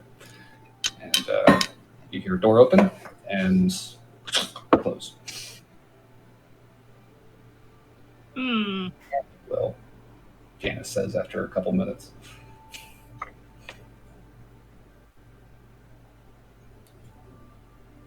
They fucking. the bee story going on in the background. Part of me thinks that sending to him and saying, "What about us?" would be a terrible idea. Hey, I was just spying on you. The other half is like, "Hey, you don't really freak him out." You do know he's leaving right now, though. You could try and bump into him. That's true. I'd have to make it a mile. But you are across the bay. I mean, you're on that side of town. Yeah, you're in Woodhall. All right, I'll go find a bathroom or something to change into Burberry land. You're gonna change into Burberry's actual clothes. I mean, if I walked up to him like this, he would be like, Who the fuck What the are hell you? are you? Yeah, sure. Okay. I Yeah. am the Lost Emerald Secret 6th member. Herbert. Barbie. You may call me Yvette. Barbie. Barbie. Okay, so Burberry change clothes and you begin making for the Emerald Rail Company headquarters. It's less than a mile.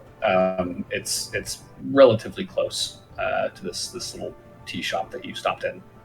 I will say that as you approach, go ahead and give me a perception check it to might be look follow. for They're Mr. probably- Duvel.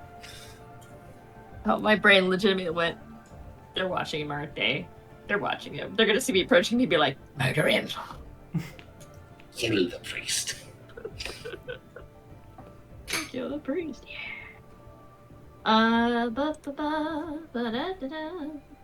15. 15. So not Okay. bad, but not terrible. On initial approach, you don't necessarily see Mr. Yafel, but I will say that you would see some other stuff that would catch your attention. Last time you were here during the day, headquarters was a pretty busy place. You remember that there was a decent amount of construction happening within sort of the enclosed, like fenced-off area that the headquarters building is sort of built inside of. There's a rail yard that is in the process of being finished, as well as like train platforms, cargo loading areas, and stuff. And lots of workers are sort of milling about in that area, continuing construction. You would remember that there was a security presence in the campus. Armed guards that sort of stood at the gate. There was like a checkpoint, box that you had to walk past to get into this campus proper, as well as like a handful of guards that are sort of like kind of posted around the perimeter. Can I invite John to come with me? Sure. I'll invite John to come with me. You need my assistance? Well, I figure if I don't see him, he'll probably see you. I am no soul. Fair point. You are a big tall man. So going off the security thing, you remember that there was a security presence at the campus. Looking at it now as you approach, there are definitely a lot more armed men standing around. It looks like even at a distance, as you're approaching, you can see sort of the glint of armor and helmets on some of them, which you don't remember seeing. And as you draw closer, you kind of feel this like clench in your stomach as you recognize the bright colors and striped pantaloons of alien guards who look like they could well be within the employ of the Hordematch family, that are sort of accentuating the guard presence around the campus. And there is a considerable number of them visible just at a glance as you're sort of approaching here. You're still like not even several, like a few 100 feet out from the entrance. There are alien guards, kind of posted up across the perimeter of this place. Where should I be? Do I destroy them all? Probably not. Wonder if I could debate. Look through my spells real quick. Sure. If I have anything that would be mildly useful.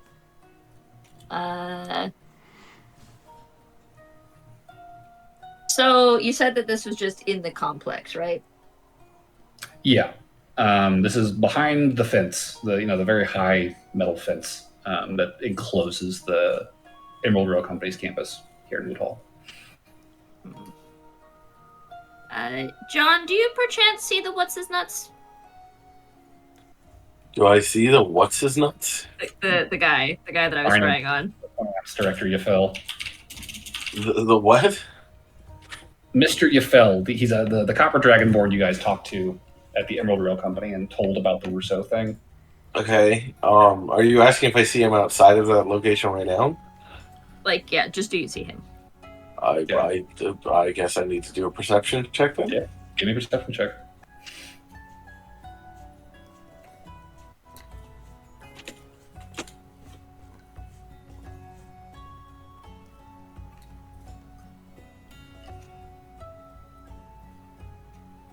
$19. 19.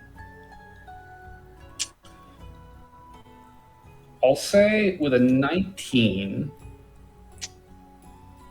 being a solid almost 2 feet taller than Burberry, you've got a decent, extra vantage point there on top of this. And if I ever assist him with a perception check, I'm totally saying that I stand on his shoulders.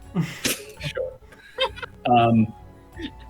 You kind of looking across this enclosed property, you don't see Yafel himself, but you would see at a distance sort of moving as a kind of a clustered group. There is a number of individuals that look to be departing the headquarters tower itself. And it looks like it could be maybe 24 people. At this distance, it's hard to see who's in the group, although you can make out at this distance, the colors and stripes and glinting metal armor of some alien security guards, which feels like the Courtimanches could be in that group, although you don't see them at this exact moment. And based off of what Burberry would be able to tell you, it's not unreasonable to assume Yafel is in that group as well. I would tell her about that, so I do. Okay, so quick question. Hmm. So this guy, from my understanding, Yes. was just expressing concern regarding the Courtimanches and then walked into an entire group of alien guards, which my brain went, alien guards. No, they're not aliens. Alien. Yeah. Which probably also has the Courtimanches in it. Am I understanding that Did he right? say he was leaving? He said he was going to that meeting. He said he was going to leave for the next 3 days, I thought. He wasn't going to be in the office for the next 3 days. Oh.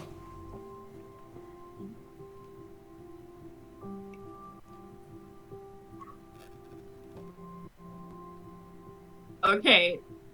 So I feel like I would cast Sending to Noelle and then just immediately hear, Poopsy, no! What did he do, Poopsy?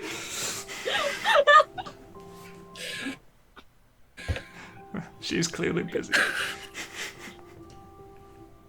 I need to make, like, is it possible to cast Sending and then just get a dial tone on the other end?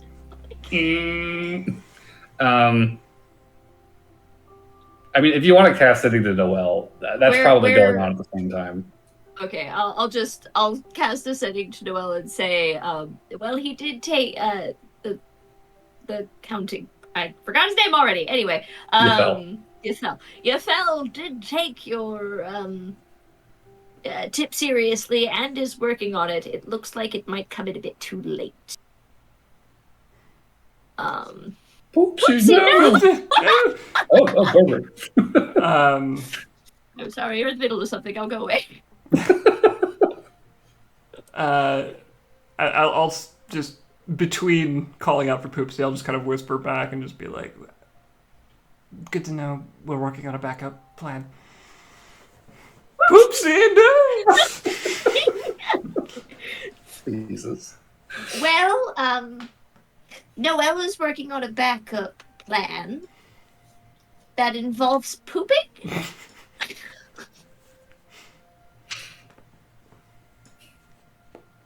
I'm not. Ding dong ditch. It probably has a lord involved somehow. She's the only one that I can think of that might poop in public. Oh my god. Bold. Out of the 5 of us, am I wrong? I'm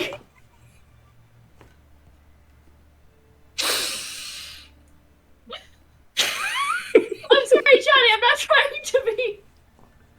I'm just taking it out of context. Got some drama brewing now. Would a Lauren poop if a job required it?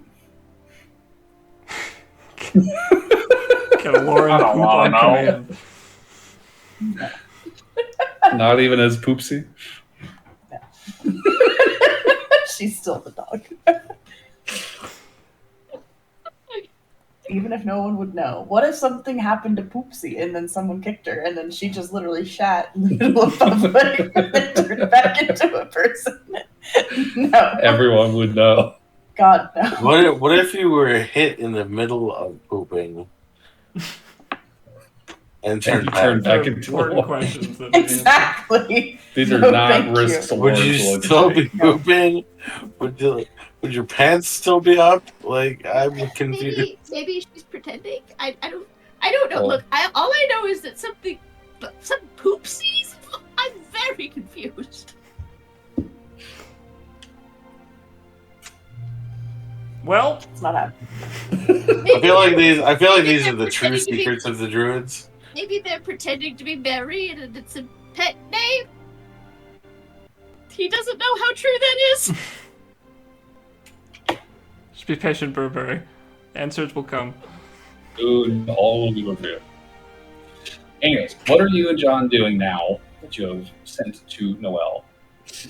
I would like to just keep like gentle tabs on this large group of alien soldiers. Sure, yeah. I guess are you gonna get any closer to the compound than you already are, or are you still gonna keep this distance? I'm gonna keep enough distance that I look like part of a crowd and not like a priest who's somewhere he's not supposed to be. Sure. I mean, there's traffic on the road, and there's people waiting at like a fucking bus stop, I guess you could fucking hang out at. So you could post up nearby and just kind of watch proceedings. I'd say with John's assistance to see into the vantages that you are too short to see from this specific spot where you're standing. You would see this group over the course of the next like half hour kind of just slowly work its way around the breadth of this facility. They stop on the train tracks and kind of spread out a little bit for a few minutes there. They stop at some of the cargo platforms. They stop at some of the passenger platforms. There's looks to be a tour of some kind happening. The longer you watch, the more sure that you become. And there is a point where they draw closer to the sort of street-facing fence. Not terribly close because there's not really anything of interest right there, but as they're sort of like circling back and heading towards the other side of the property, they would kind of come closer. And at that point, I think you would be able to see this group does indeed contain the Quartermanch family. Amelia and Martin and Lorelei are all present amidst these alien guards, of which you count at least 12 individuals, as well as a greasy-haired, slick-bearded, robed man in similar alien colors, who I don't think you directly recognize, but matches the description that Aloran gave you from an encounter she had. You would also see Mr. Yafel in this group, this bronze dragonborn who is sort of uncomfortable looking. Even at this distance, his body language is not super excited or at ease. You would also see some other individuals in this group. There's a few humans, a couple of dwarves, some elvish folks, another dragonborn. I think of note in this group, you would see there does seem to be like a lot of deference within this group being paid to a couple of individuals specifically. There is a human woman sort of at the center of this whole thing, and she seems to be interfacing with Amelia pretty consistently over the course of this walk and talk. Kind of tall, kind of lanky, thin, wispy blonde hair that she has like pulled up into like a bun on top of her head. Like these long sort of like feathery locks kind of run on the side of her face, and bright blue eyes and very vivid red lipstick. She's talking very animatedly with Amelia over the course of this. I think you would also note that there's one goblin in the midst of all of this who is also part of that sort of core group of conversation. It appears to be a woman.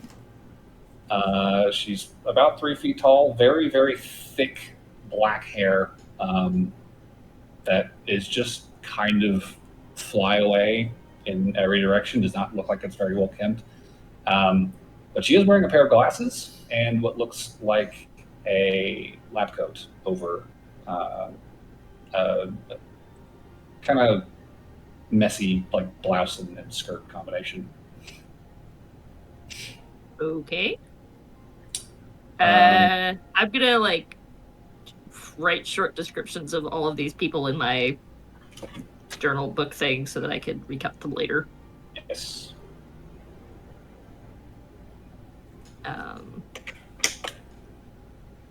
But yeah, I think I'll probably just watch the tour go. Like, I'll just kind of like watch the tour from a distance, just to make sure that everything is like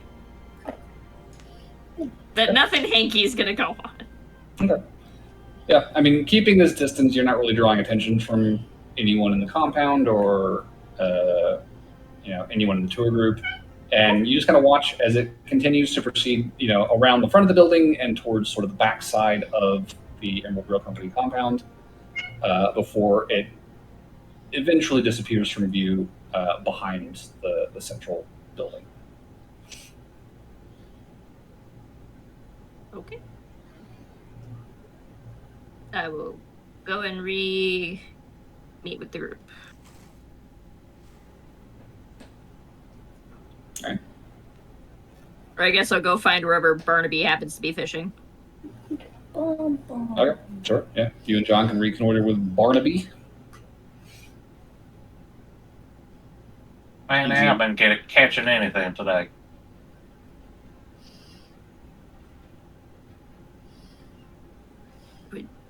Would you like to be better at catching stuff for an hour? I mean, I don't know if that's gonna help, but I'm not gonna turn down help to get a fish. I will enhance his ability to increase his fishing odds. Cool. I don't know what fishing requires as a skill check, but David, if you want to roll whatever you feel is appropriate with advantage, you're welcome to. Roll patience. That's a different spell. I get advantage on ability checks made using a fishing tackle. Looks like survival probably is going to be the most fitting. All right, go for it. What skill is that in case we... Wisdom. Wisdom. Congratulations, extra wisdom for an hour. So how much is that to the roll? It's advantage. It's Oh, disadvantage. All right. just all the wisdom things. 12. For an hour. That was with advantage. Man, no wonder you're not catching anything. Yep.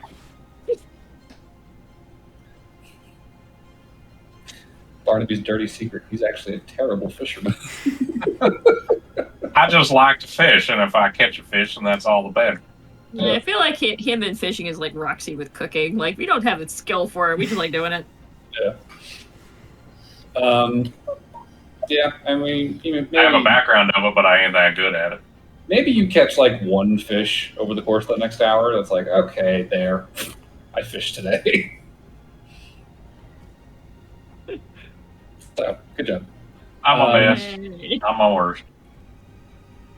So we are getting close to 9:30, which I think is a good place to break. As we wrap up for break, where is everybody right now? I know we've got Lauren and Noelle, and we've got Burberry, John, and Barnaby together. What is everybody doing? I think me and Aloran are still... I mean, technically, Aloran shifted back, but I'll say that we're still trying to be as incognito as we reasonably can be and gone to like a sort of podunk area to look through those papers that I nabbed before we do anything else. I mean, Iron Wharf is podunk, and so are the freeholds in the opposite direction. So it's kind of your choice where you want to go.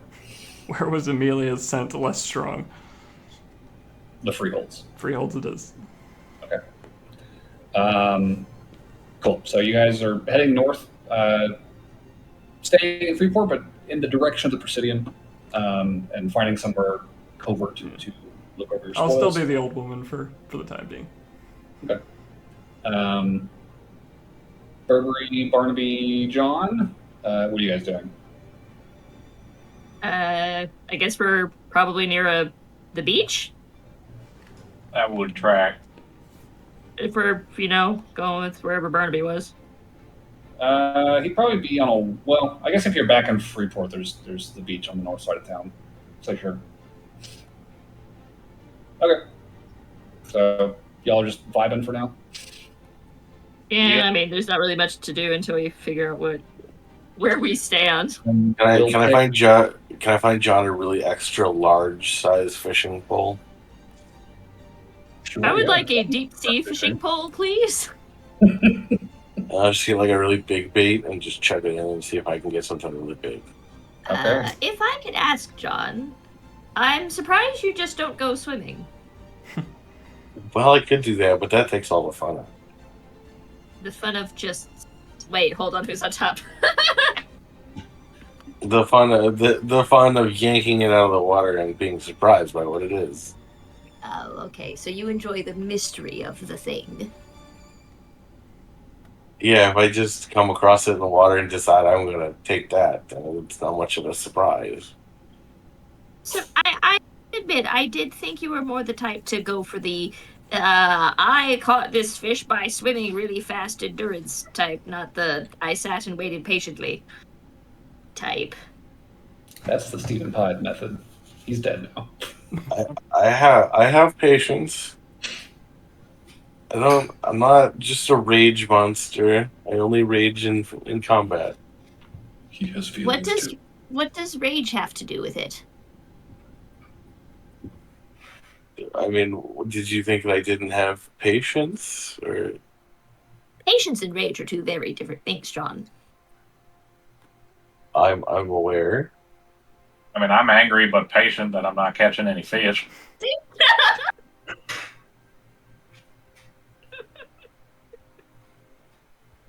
But fair Alright. enough, fair enough.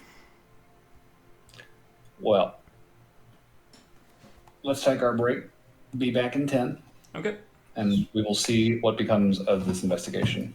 cool. Switching to break.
Switch back. We're on. We're live.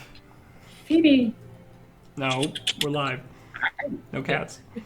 Fine. So, Unless it's Poopsy, who's a cat now. Poopsy is a dog. I said Canon. cat now. Or the cat, or the actual cat in the group. Aloran and Noel, you guys are posted up somewhere podunk in your words. Yep. Some sort of I'm just restaurant a or very tavern affluent old woman. in the freehold. Pulse Yeah. yeah, it just this seedy bar. Are you the same affluential woman, or did you change? I'll still be here for the time being. Okay. What part of the freeholds? Are we in Dragontown, Little Sarah Shore, or Hob Hill? Hob Hill seems very dangerous right now, so we'll go to Sarah Shore. All right. In an elvish tavern, as one of the few affluent old women, i.e. the only one in the bar, you're getting a few looks from the locals, but they generally give you your distance, and you're sitting at your table with your drinks and food and whatever, and just Okay, we're gonna take time to look through these papers that I managed to rip out. Okay. So, I'll say, with Lauren there to help you, I will give you advantage on this check, and this will be your best effort. Excuse me, to pour over these and find something.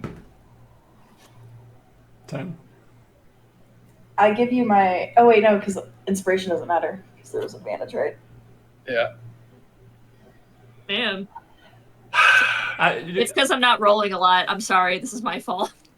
Does this need a check? There's my question to the DM, since we have infinite time and we can just look over all these sheets.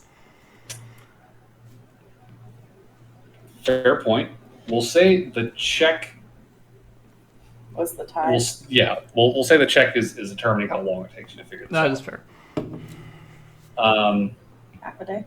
You two are highly capable individuals, but Not you smart. are not keen But I investigators. rolled a 4 and a 9, so Yeah, so we're doing it live. With a 10, you're probably looking at these for a number of hours. Just like turning them over in your hands, scratching your head. part of that is probably Noelle taking her journal out and just writing all the stuff she remembered about check-in times that she saw, and just making sure that was fresh in her mind and writing it. So Okay.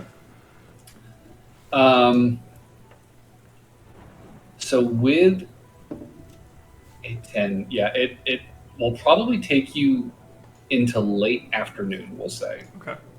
Before you come to a thought, an idea about this.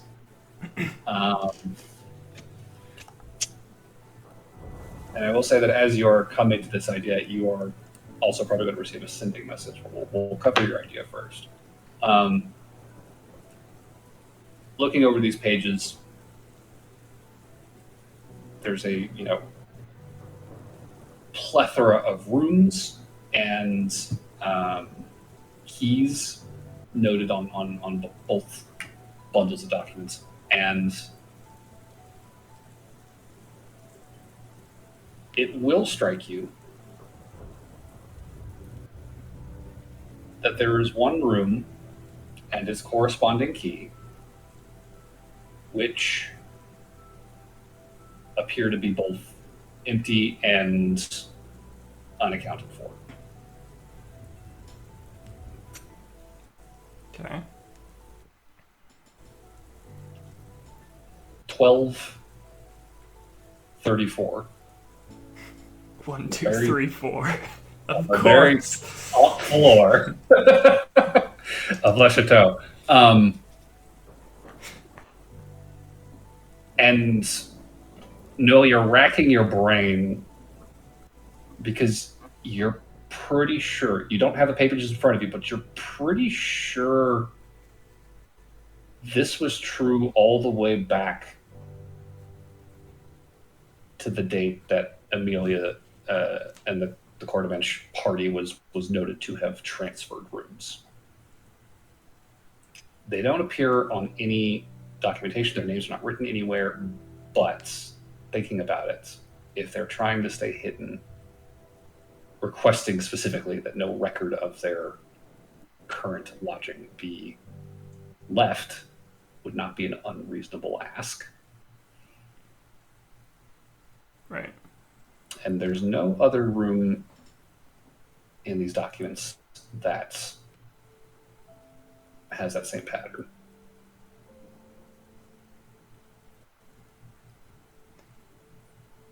One, two, three, four. Okay. Do we have a general, given that Noelle actually specifically has been in the higher, actually so is Lauren, do we have any sense of which side of the building that might be, or where that would roughly be? So it is not harbor facing. It is going to be on like the north wall of the building, if you remember the number schemes correctly. Yeah. It is not a corner room. It is probably going to be one of the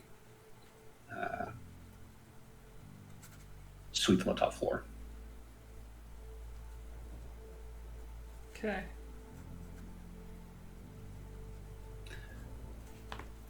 At the same time, Noelle, and I did want to clarify, when you met with Kiorian, you were Noelle. Yes. You were in your, so he would know what you look like, and he would have a name. So you would receive a sending from an unfamiliar voice. And you would hear the Jai Hefe Kiorian is curious when you're going to stop by. I'm under the impression that you two had some business yet to be concluded.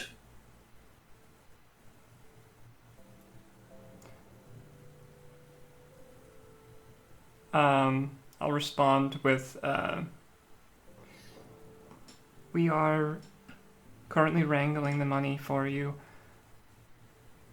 If we can just get a few extra hours, if we could meet maybe tonight at 11-ish, I will toss in an extra 500 for your troubles. Make a persuasion check. Natural 20. Yay. So that's a 31.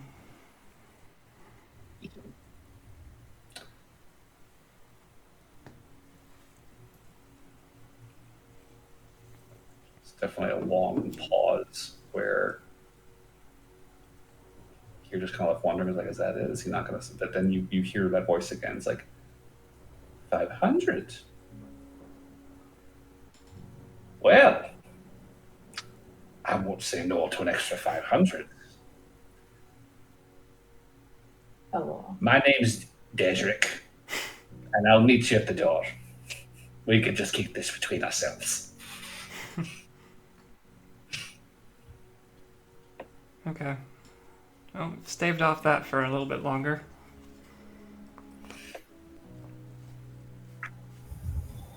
But I think we should probably make a move tonight then. We gave all the money to Dedrick. He stole it.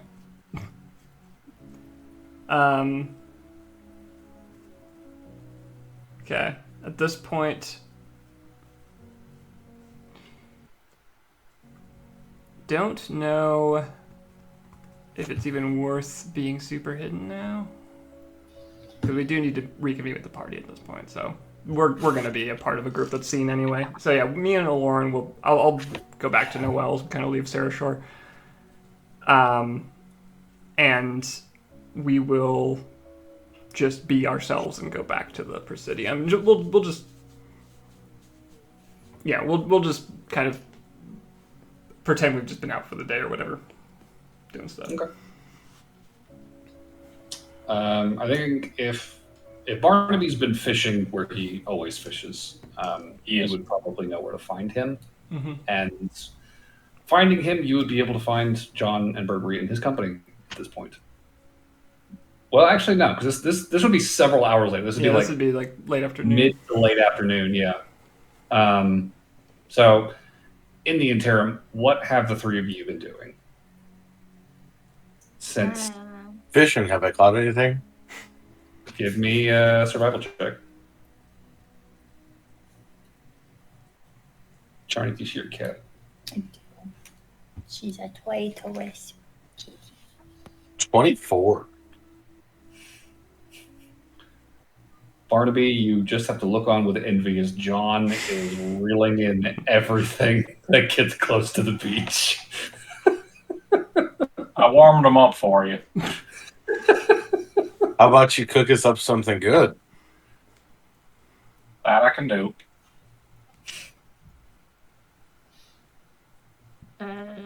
I think Burberry probably went to get dinner.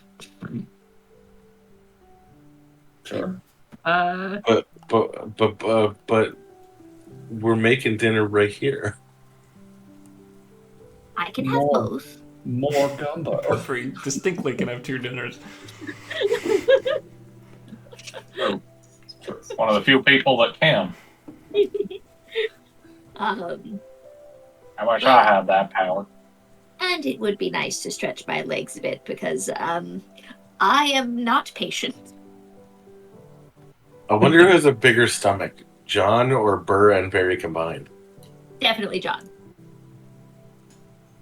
Because it's mostly Burr. And he's like less than half your size. Probably a quarter of your size. Heck, Burr could probably fit in your stomach. That's a weird thought. Maybe not. I don't think that big. Very small.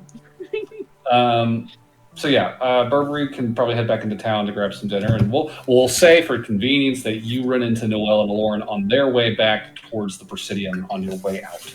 I will tell them the whole Poopsy story. Well, that makes so much more sense than I was thinking. I knew I was going to leave you relieved. confused. I'm sorry about that. It was really chaotic in the moment. But like, Lauren knocked it out of the park. I wish you could have seen it because she was like top of her game.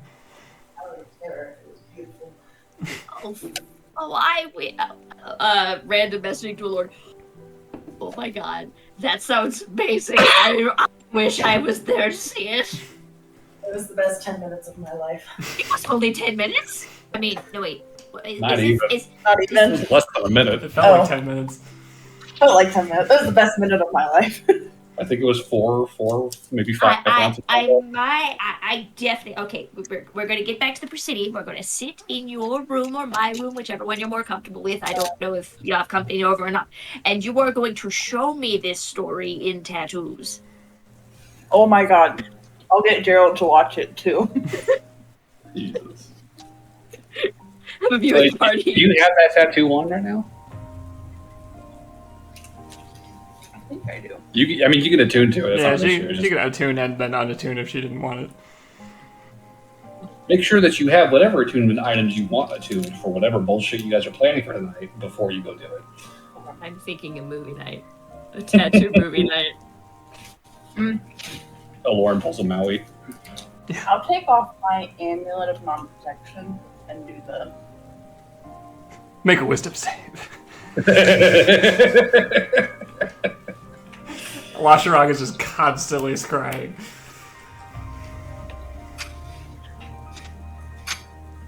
Every hour on the hour. As soon as my slots are up, scry. Then short rest, then scry. He's just obsessed. Alright, so I'll put the masquerade tattoo on then. Okay, that's great. No, he just has a whole division, like a room somewhere that's got like 6 wizards in it. He's like, every hour. Find her and bring it to me. One of you will succeed where the others have failed. Or you die. So, you guys recount the tale of Poopsy. What's Poopsy and Joe Mrs. Graham? Fipple Squire. Fimple Squire. Wait, did you actually give them the name Fimple Squire? Okay, honestly though, okay. Fun fact, guys. Real talk. Peter talking. I have a relative, an extended relative, of, from 100 years ago, whose literal birth name was Squire Fimple. Squire Fimple. What the hell? Yeah, fun fact. I'm gonna Google him. Squire Fimple Keys. Mm-hmm. 1805. Is that them? That's quite the name. Rock. Squire Fimple was born in 1816 in Indiana. His father was Samuel Edwin Keyes, and his mother was Mariah Jane Nicoli. Did they just get really drunk one night? Okay, Squire Fimple Keyes is his full name. Yes. On this thing, 1816 1905. Yep. Poor I stand by my question. That is. I mean, I will say, Squire is kind of a cool name. No, It is. I'm down for Squire, but the rest of it. Anyway, Fimple is an unfortunate middle name, for sure. so I'll name this old woman after my distant relative. Squire Fimple. This is Mrs. Fimple Squire. Fimple Squire, excuse me. Miss Miss Fimple Fimple Squire. Squire. She's a widow. Her husband passed away. Oopsie. Death by Poopsy attack.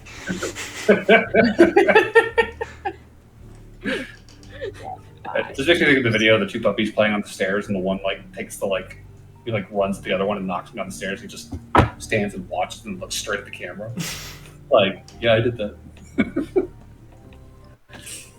We're coming up with such a rich history. Of this character I will never be again. That was Poopsy, Mr. Fimple. You say that, but I think Poopsy will make a reoccurrence at some point. Fair. Poopsy never How you dies. infiltrate the orc camp? What do you do to distract them? That's how I infiltrate Lost Sharog. Poopsy. I am Poopsy. It's Poopsy from the legends. Tremble in fear. So, what is happening right now? As you have recounted the tale of Poopsy Yeah, so- in tattoo detail, and Gerald has beholded and just shaken his head. What? You don't like Poopsy? I love Poopsy. I love Poopsy. Poopsy was fun. Oh no wait, sorry. If Gerald's there, I need to do some stuff, then I can go back. Oh. All right. Well, I was gonna say, once we have a moment, probably away from the Presidium group because they're not really tied to this. Sure. I would. Okay, that's fine. I won't show Gerald. The until less later. we know about the rest of this, the Yeah, I'll yeah. leave you. I will fill in the party that we finally have something.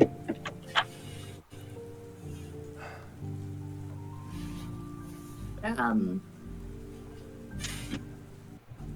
I was going to say that again. That the guy is trying to dig into the history that happened there. If there is any way we could help that along, it's possible. But I do think you already gave all the information you had, so there might not be something there.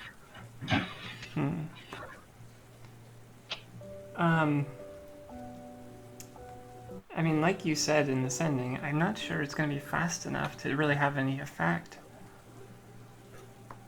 It sounds like it's kind of up to this board, and if she wins them over, not much can be done.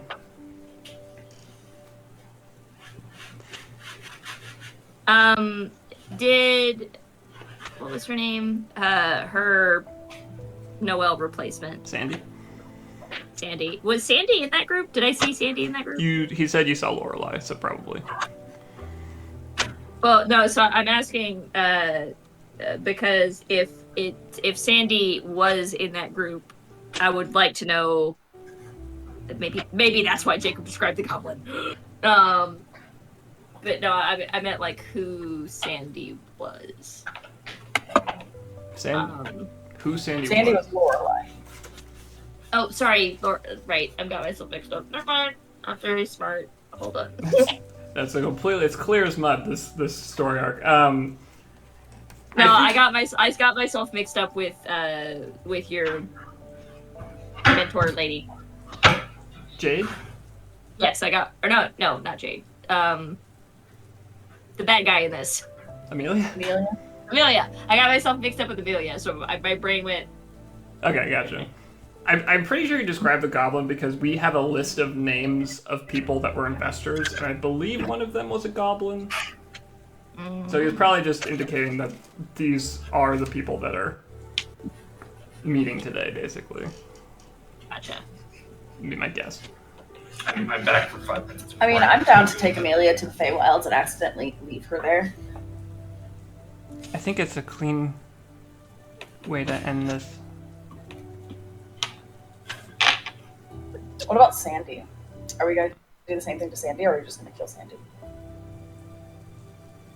Are we? Wait, all right. Oh, we're skipping to murder. How exciting! Okay, I've Poopsy loves murder. I have said that's true. I have said that I'm not comfortable with just killing Amelia in cold blood. I think that ditching her in the Feywild is a very clean break that is not something she can get out of easily. Sandy, on the other Why hand, does it sound like you're setting up a flag to create the BPEG? I'm just. he's made. It was Lashrog. We are like isolated Until they right now. team up. Yeah. Who teams up? Lashrog and Amelia.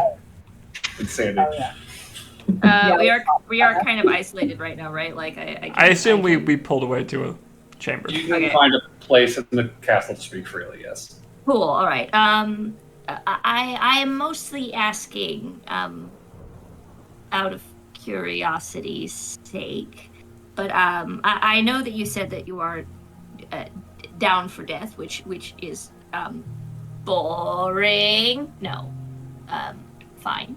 Exciting. Sorry, not exciting. Not fun. Fuck No, you. it's super exciting. I don't want to kill Amelia. But in the context that we're aware, isn't banishing her to the Feywilds pretty much the same thing? Probably. It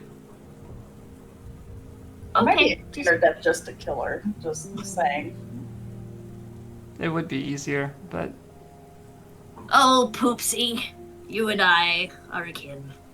if it satisfies anyone's bloodlust, I really do think Sandy is going to be a problem unless she's dead. We can. I mean, wouldn't Poopsy. I'm not Poopsy. We can take Amelia to Barnaby's chimera creature, feed it to her, and then we can use I her ain't as gonna bait? feed that thing. We like can how- use, see how we strong it is can with use Amelia. bait We're to like, here, draw it Amelia. out. Sorry, Yeah, what was that, John? I said we could use her as bait to draw it out so you can hunt it, Barnaby. Ding, ding, Okay, ding. if we're doing bait, Sandy would sit better with me. Oh, sorry. I know I'm being picky about this, but I do have. I mean, I am going to just assume that we're making that joke in jest because I feel like finding it's going to be its own thing on itself, and there's no way we're going to be able to tote someone blind that long. I imagine it's going to take us at least 6 or 7 sessions, probably. So, I think Session.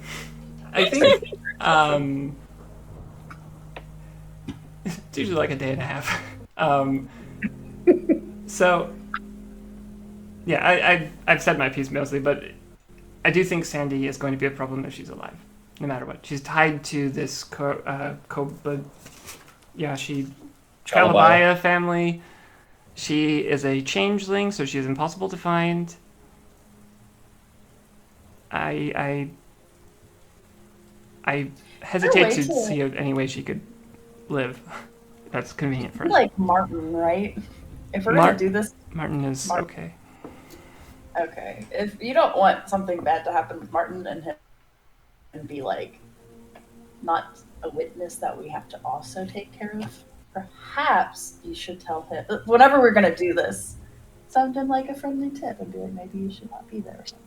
I have thought about it. I'm so Like he could also warn her. Too, yeah. so. I'm so terrified that because I mean Amelia just has him under her thumb. I don't know if there's a way that he gets out from that while she's still around. if she suspects anything, you know, she probably already has asked him if I've reached out to him.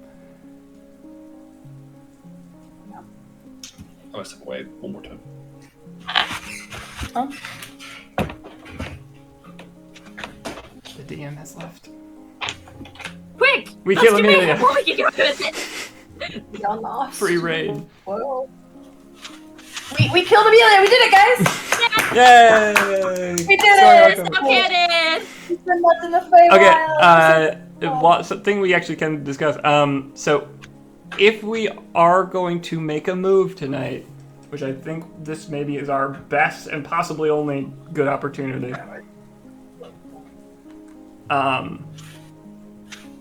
The trick is going to be, because she's on the 12th floor of La Chateau now, getting everybody up there. I can take one person with Dimension Door.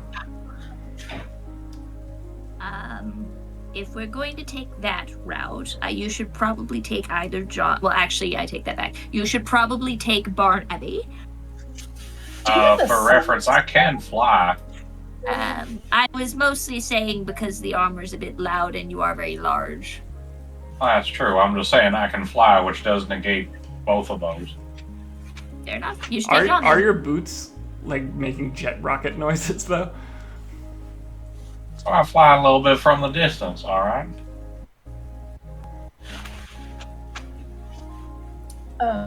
Do you have the silence spell ready, Noel? I do not have silence anymore. Burberry could have access to it, but they would have to prep it for the day. Yeah. Well, I wouldn't. Oh, right, It you have a cost me an thingy. extra spell slot to do that. That could be useful. I think silence would be. Actually, I might already have it. I might already have it prepped. Let me check. Oh, yeah, I already have it prepped. Okay, cool. Because I think we're gonna need to silence it so that people can't like Yeah. hear us And and they can't call for backup. That will get in the way of spellcasters' abilities to. Oh, This that's is Yeah. a friendly reminder for all of those who may have forgotten. That does shut off most of what I can do. Yeah. I know, but at the same time, they're gonna try to go get help, or like we're doing this in the middle of a hotel while Yeah. they're probably gonna be awake. Yeah. It's how long does silence last? That was a good question. Is it a minute or 10 minutes? 10 10 minutes. It's Oh, 10 minutes. 10 minutes? I'll double check just to make sure, because I think it. It's 10 minutes. I Oh yeah. have the spell sheet up. Oh, It's 10 okay. minutes. Sorry, I didn't know you had it up. I thought you were just guessing. Okay, 10 minutes of silence. So, I mean, Aloran, John, and Barnaby are a force to be reckoned with. And they don't care about silence. Yeah, because my plan's to I would want to do giant constrictor snake and just like lap up Sandy. That'd be good. So I think that'd be the easiest way to deal with her. I'm just concerned the giant constrictors won't fit in hotel room. I mean, she's I got think you like should- a fancy suite, so. Yeah, Biggest silence. Oh, silence is huge. Okay. If we were clever okay, about okay. it. Go ahead. Yeah, I will also add that if so, silence has a range of 20. It's a 20-foot radius, so 40-foot diameter. So if you're a giant constrictor snake and you take up 10 feet, which is I think the constrictor snake size. Yeah, large, I think. Yeah, that's like a quarter of the circle. Yeah, I mean, it's keeping casters in silence is very strong. And I was gonna say, like, if we're smart about it, we could make like a silence bubble around, because like we're not gonna be able to cover the whole floor plan. But like if we cover at least like Amelia and the guards, or like any of the spellcasters like Sandy or the one alien guard, we could stay out of the silence bubble ourselves and still cast spells and stuff. Except for, I guess, Aloran and John and Barnaby, but they don't care about the silence, so. Beneath the sound. I mean, if you want to keep your ears, then silence might be a good thing. Oh, right. I was gonna say Bang, bang. 2. I don't know if we even need it, but technically, anyone who has an open attunement slot could take that disguise tattoo Lauren's wearing. Yes. Because she has an easy way in, no matter what. Yes. Oh, I was just confused. I was like, wait, I thought there was a tattoo. That's not something you could just give to someone. This one you can. What? It turns into a needle, and then you just poke it under your skin and it becomes a tattoo. I was just like, Lauren, hold my hand. No. It just go like. That would be pretty cool, actually. Yeah. Nah, so whenever you actually need to, like, go buy the tattoo, it's just one, like, extremely tatted guy. He's like, alright.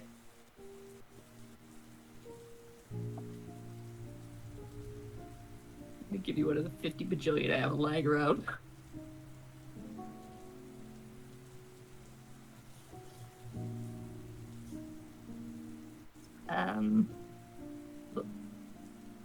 I mean, is silence movable? No, it's not. Okay, That I was one gonna do say, know.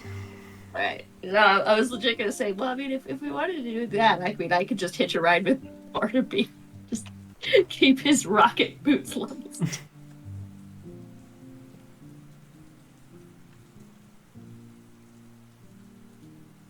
Rocket boots are effective. I mean, I do have the spell Confusion I could cast on them so they can't communicate with each other. What how does that work? Each creature in a 10-foot radius sphere centered on a point you choose within range. So that one we'll do like they have to. Roll D10. Yeah. Doesn't move or take actions. Random direction. Melee attack against a random creature. Creature can act and move normally. Yeah, that could actually get a fair amount of them if they're clumped up in the room. Yeah. Especially if it's like Sandy and Amelia, we could get confusion on. True. That's good. To offer some clarification, since I've caught a little bit of the plan. When you cast area of effect spells, spells effect expands in straight lines from the point of origin, as long as there is no unblocked straight line extending from that point of origin. Obstructions will shield an area from the effect of a spell, unless the spell otherwise says so. Does silence otherwise say so? I am looking. What is the context, or like what are you implying here? Just with regards to wanting to use silence, just knowing that silence is not going to go through walls and like fully encapsulate, It'll get the room. It'll get whatever is accessible from the point of origin of the spell. Oh, so like you could like hide from silence behind a door? Theoretically. I'm hiding from silence. Interesting. 20 Wouldn't be able to hear what's going on in there, but you could hide from it. Reach over up to the entirety inside the spheres and 100 damage. Yeah. So, because like dragon breath weapons, I think make the specification that it goes around corners, and I think fireball says that as well. Yeah, fire goes around corners.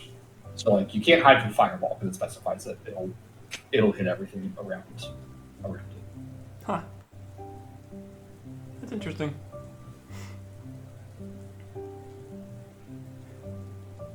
Do we do the deed? Do what? Do we do it? Oh, I'm talking. Well, I've been having to step away from the computer repeatedly, so can we recap We're what is going about to We happen? are so that considering go to the a hotel. sneak attack. Amelia at the hotel. at the hotel. Okay. And then once you have her, the plan is to flee for the Feywild. Yep. And leave her there. Okay. We were just Do we working out have the a- logistics of how this would all work. Right. I caught bits and pieces of it. Do we have an access point to the Feywild in mind? The woods with the Fey light, and then we just leave her. Well, yeah. Which woods? The closest woods to us from the hotel. Okay, because you are currently in a very big dead city. If we do this, I'll probably empty out like my bag of holding. Got our Amelia carrying case ready to go. Yes. Sure. Probably Sandy too, because we might have to dispose of her body.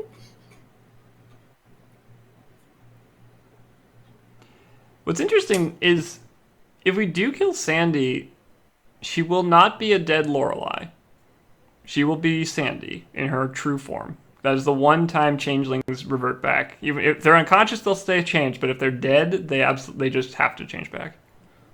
Well, actually, if we leave her there and Amelia goes missing, they might assume that she attacked her or something.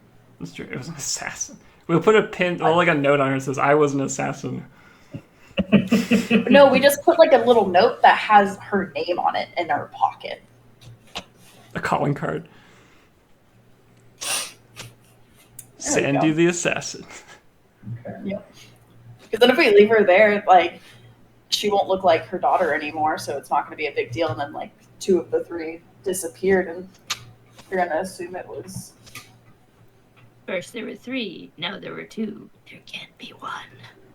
Okay. The only, I mean, I'm in favor of this, and I think that we need to make a decisive move. But I will say that if this does descend into just complete chaos with the guards and shit like that, We need a bail. do we? Well, like what? Because this could look really, really bad. Oh, yeah. So, like, how far do we go? Like, do we just murder every guard? That's a lot. Or if shit goes upside down, do we just pull a plug and call it a wash? I feel like since we actually have a name in this town, I feel like pulling the plug. 'Cause that could get us in a fuck ton of trouble. Yeah. While Burr probably disagrees, I would request that we avoid ending up on a serial killer wall somewhere. Yeah, I don't want to do that. As much as I would love to kill this bitch, like, I also think- like report. Same. My My vote. family's report. And also, my superior officer, Lexi, works here. I don't care about that. I guess my thing is, I think no matter the situation, we should at the very least take out Sandy and I always forget her fucking Capture name. Amelia. Amelia. I think at the very least we should at least, if everything else goes wrong, we should at least take out those 2. Would you And be then- okay? Everything else can be dealt with later. Yeah, that's totally true. So would you be okay if things started going sour if we just not killed Amelia and bolted? If we just not killed Amelia? If we did kill her, if Oh. things started to turn sour and we needed to go.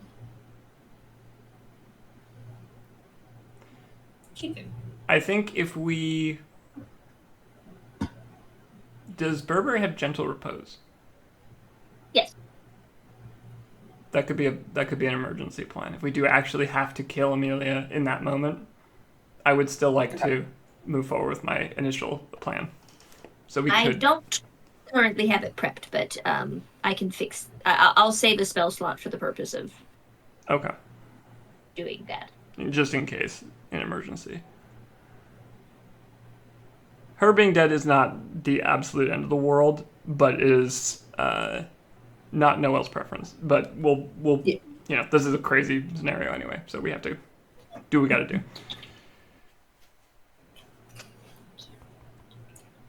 So to clarify then, just so that we're not gotchaing you later, the plan is to gently repose her as soon as you have the chance to prep it. No, it's if she dies, I'll swap out my spell things. Oh, that's right. You have the Yeah. swap thing. Okay. But I can only do it once a day, so Right. True. Okay. Good. I'm trying not want to make sure. So I was like, if you do that later, that revivifier not going to work. Yeah, no, it's like legitimately since I can only do it once a day. I don't want to switch my spell slots now Unless you need it. unless I need it. Sure. Okay. And if all goes according to plan, the idea is to get her to the nearest forest and flee into the Feywild. Yeah. Okay.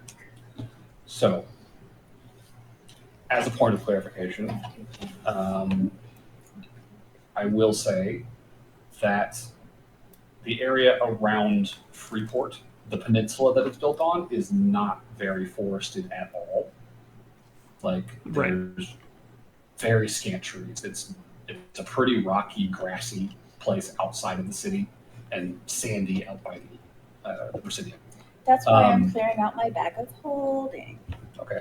So, from your experience in the region, I think you guys could be 100% confident in the Fairwood to the south, just past the border of Helmfirth, as an access point. That forest is thick and old, and Barnaby's literally walked through it before. Well, you did specify we don't have to be familiar with the forest we go into. True, but it has to be a forest. We just need to get to a forest. A forest with the proper canopies. A thick forest, Yeah, a thick forest.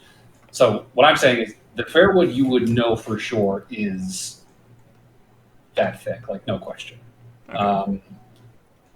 The other areas of this region that you have explored would be the river valley that you traveled north out of Therinshold through. Before you kind of reach the plains and the foothills around sort of the bay area. That river valley had patches of forest that were similarly thick. But that's about as far as the Fairwood is. Beyond those two, I think you would know at a distance there's tree cover at the foots of the mountains in the area in various directions. But you've never been there, so you don't know the conditions necessarily. Here's a question. In an emergency, like if we had to get Amelia out of town, would Barnaby be able to fly there? With his boots? He could fly across the bay. Yeah, he's done it before. But would he be able to fly all the way to one of these forest edges? Oof, that's a distance. How long do the boots of flying last? The boots, I believe I can go for an hour at a time. Let's say up to 4 hours, all at once or in several shorter flights, and that's for a day. Okay, so... Oh wait, no, they regain 2 hours of flying capability for every 12 hours they aren't in use. 4 hours at walking speed could get you to Oak Hall.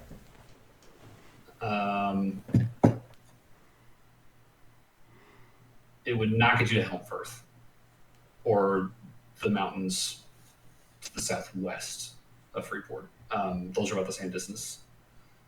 In a straight line, those are probably about 30 miles from Freeport.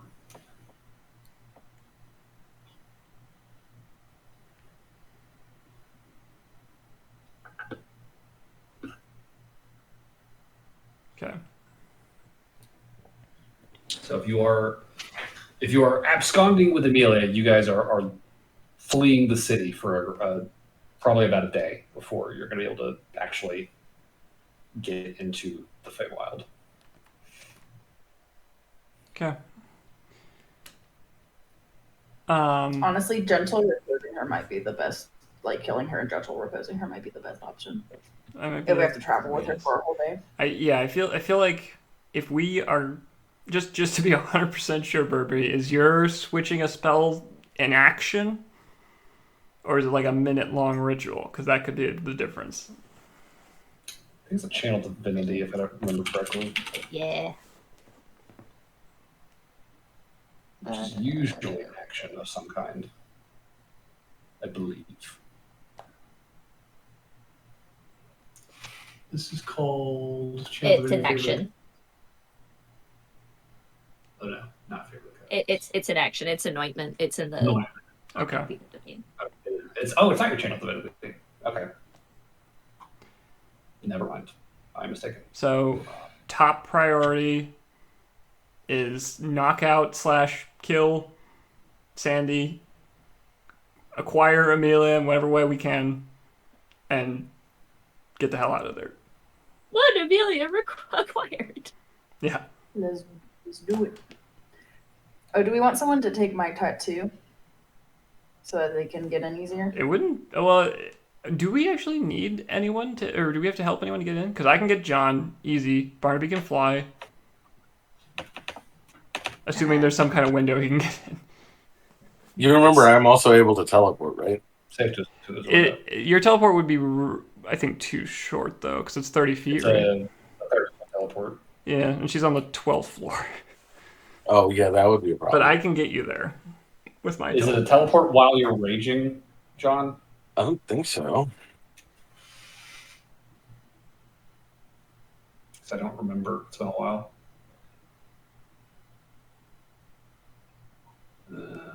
Ghost water dive. No? Okay, yeah. So that's just a. You got free Misty Step, John. If John desperately needs to get out there, he can just look out the window, teleport, and just fall the 12 stories. He'll be fine. Honestly. Well, I was thinking I just fly him up, drop him, and then he can teleport right in. I gotta As rage he's falling. first. Oh, you do have to rage. Well, you'll be angry when I drop you. No, I mean I gotta rage first before I fall. I mean, as long as you don't take too much damage, John, you're probably going to survive a 12-story fall. So as far as I understand the rules of fall damage, there is a maximum that you can take. It's a D6 yeah, this per 10 is feet. this is up to below that, 26. almost definitely. Well, I'm pretty sure at max I still wouldn't die if I'm raging. Well, If you're raging, definitely not. You haven't taken Aren't you a half orc? Never mind. I also have my half orc thing, so even if I would be insta-killed, I would still survive. Yeah, you're fine. We'll just toss John off the fucking roof. He'll be fine. That's our emergency backup plan. Oh, emergency! You left alive upstairs. Just looks out the window. Yeah, firebolt. If for some reason we can't kill Sandy, we could always just have me jump out the window with Sandy underneath me. You use Sandy as a fucking cushion to cushion your fall. That's a play. If you could grapple Sandy and jump out the window, go for it. If you think that'll kill Sandy, I would love to see it. Honestly, that probably. You don't think that would her. kill Sandy? I mean, I don't know. it would be, assuming it's like 140, 150 feet up to the roof or to the top floor. That was what she was doing. That was the thing she was doing. Did you get it? I got it. Oh, good. Okay. That was the thing she was doing the other day. Well, it's 12th floor, right? Yeah. And each floor's got to be at least 8 foot tall. It's probably, I imagine most buildings are going to be like 10 or 11 feet per floor. So it should we be can around 100. approximate it to 10. I think the usual floor height is like 12 to 15. So it'd be around 120 feet. Yeah, but the problem is that when you, I remember this from Willem, when you go with them, you guys split the damage 50-50. Yes. So it would be like something in the realm of like 40 damage split between the two of you. Would that change if I was doing a tombstone pile driver to her?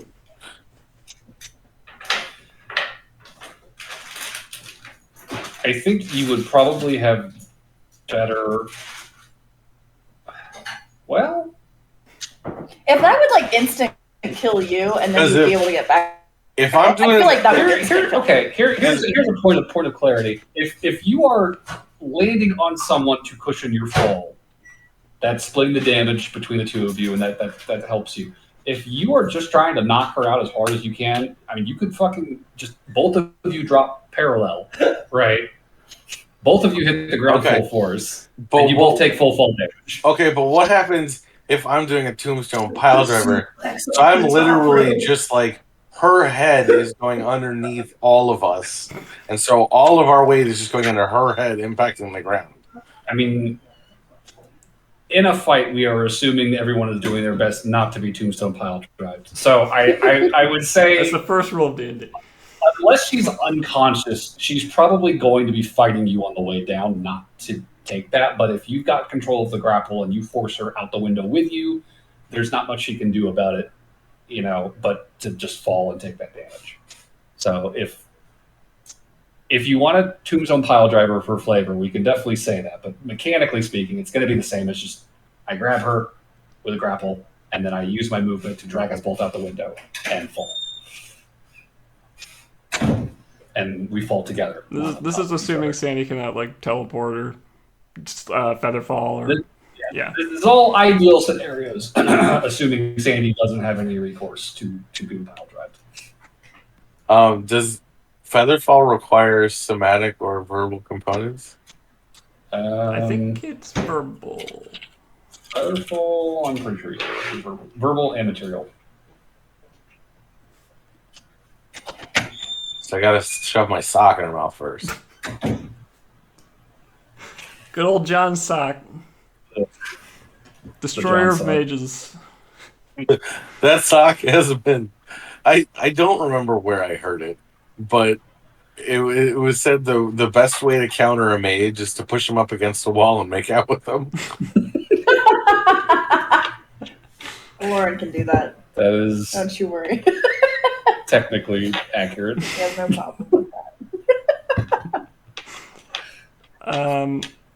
Okay. I have some issues with this non-consensual sexual advancement. Let's save the non-consensual kissing for Plan Z. Who's doing it? Is it John doing the kissing for the wizard? Presumably. I crackle Sandy and make out with her as we fall 12 stories. Gotta get that tongue action going. Can't cast spells, but she's got a tongue in her mouth. Jesus. Just please don't do that to Amelia, that's all I ask. No, I can't, Amelia. of course. I don't know. I I don't think so. Does John come back? I kissed your mom and she liked it. For the split second before her head split on the pavement. Dear God. Well, I will say, if you What a pile weird drive person. Amelia out a window, Just she is almost definitely instantly dying. yeah, Amelia is squishy. I'm not sure Watermelon Skull is going to be revivable. I would be surprised if Amelia mending. required a pile drive out of the 12th floor window to I'm kill. not sure that's how Mizzou works. We got mending. Just scoop your brains back in. Yeah, just put the pieces back together. Burberry, mending. I am not. Actually, that would be an Okay, I'm down. I don't think One of mending you's works down. on living material. No, actually, both of us is down for this one. That was very... Does mending work on living I living don't too? think so. It does not work on living people, but if you are a corpse, But you're his not skull living. is not a living Just person. make sure she's You're an dead. object. I guess I should be clarified. Does it work on organic matter? I don't think it specifies. I think it was they mostly It were just must. trying to avoid it being used to heal people. Like Yeah. Single break or tear in an object you touch, such as a broken chain link, 2 halves of a broken key, a torn cloak, or a leaked water spout. Or a woman's skull. I guess a skull would be an object if it's not living. So Could you use mending to put someone's arm that got ripped off? no, because the person would be living and therefore it would not We work. kill them. Yeah, We But put their their arm arm is back. an object. We mending.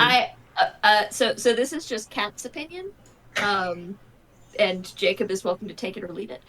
Kat's opinion states that it's possible to use mending on skull or on bones, but doing it on tissue would be iffy because of all the nerve connector endings.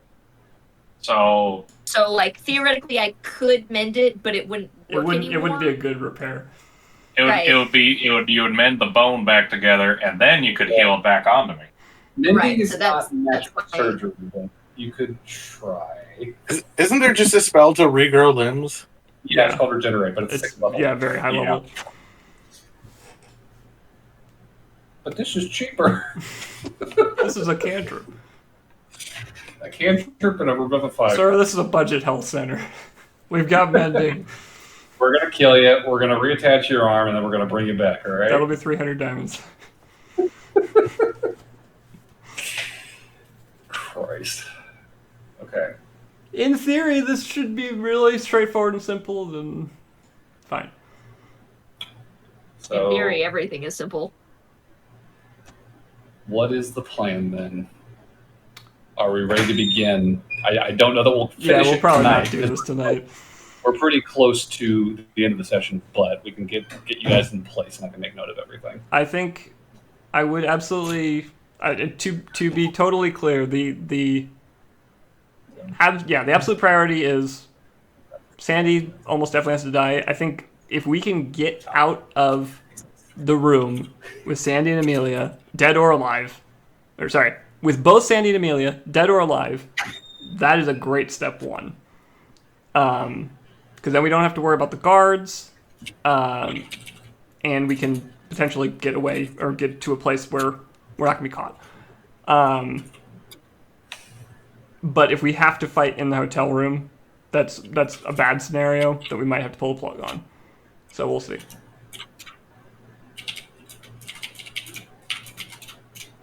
And for the record, I think if this does go terribly, terribly wrong, I think this quest is postponed. I don't see a way we pick it back up.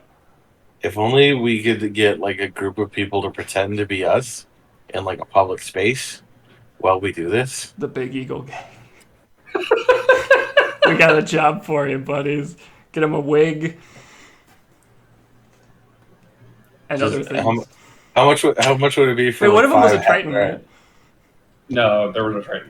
Oh. There was the Dragonborn, an elf, a dwarf, and a bunch of humans. We'll get some I makeup. can ask Saren to dress up Yeah. as me and hang out with Bad Luck.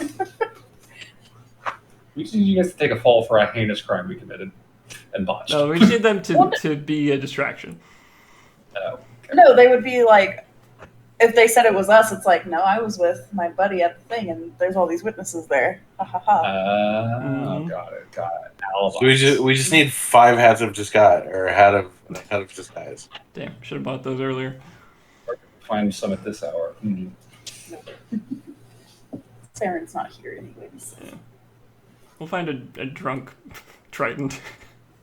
give him a gold. You're Lauren. Yeah, go hang out with my buddy and make him uncomfortable. Well, thank you. Sure.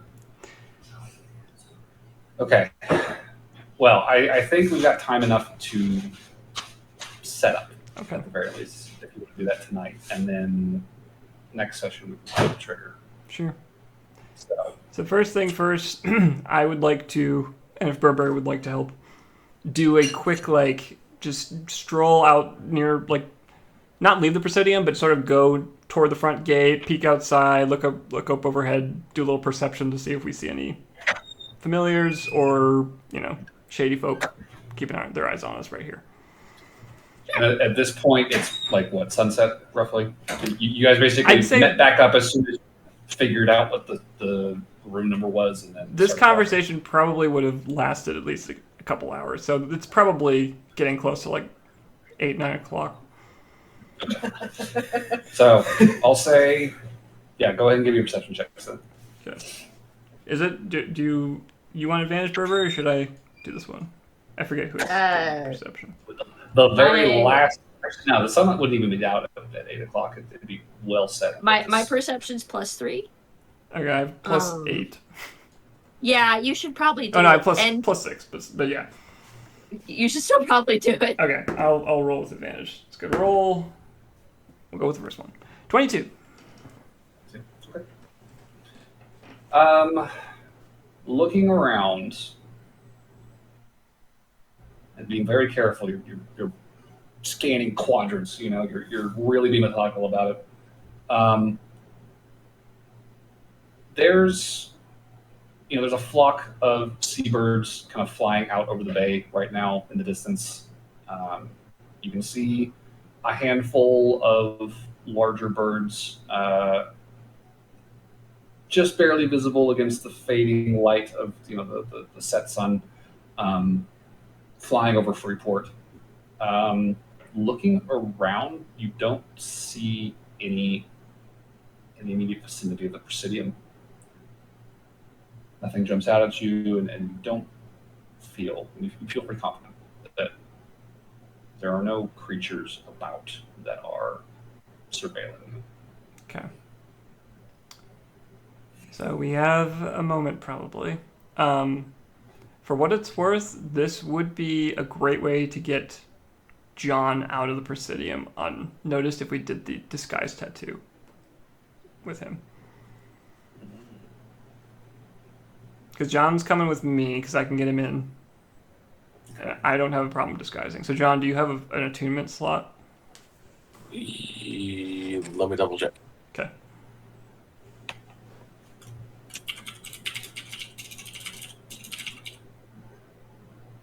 How many attunement slots do we have? 3? Yeah. Have I gotten my gloves yet? No. Then I don't have any magic items that I've attuned to Okay. yet. So the answer is yes. So, actually, I also have one of these tattoos, so you can just use mine. It takes an hour to attune, but it lets you cast Disguise Self once a day.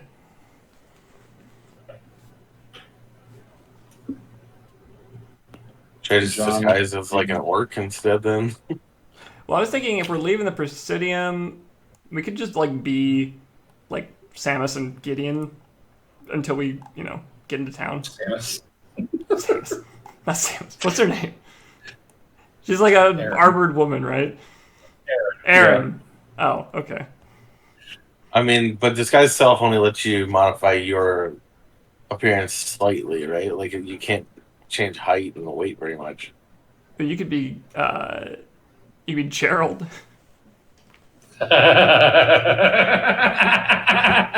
How tall is Gerald?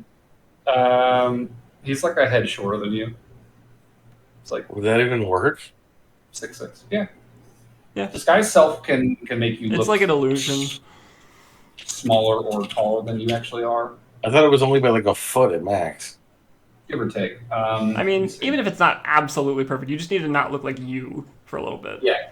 You can well, that's what I was saying. Like I could just look like a big old orc. Right, you but can seem shorter, taller, or appear thin, fat, or in between. You can't change your body type, so you have to adopt a form that has the same basic arrangement of limbs.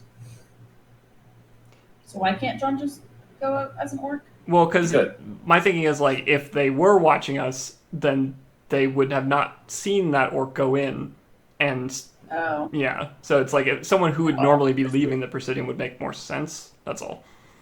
Is there anyone at the Presidium that would be closer to John's size? Gerald is the closest. Okay. Gideon is a couple inches shorter than he is. Sans, or if you don't count the horns, and he's much more slant of a frame.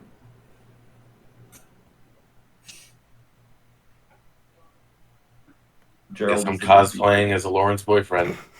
Let's go. So we'll have Gerald, and I'll be Aaron.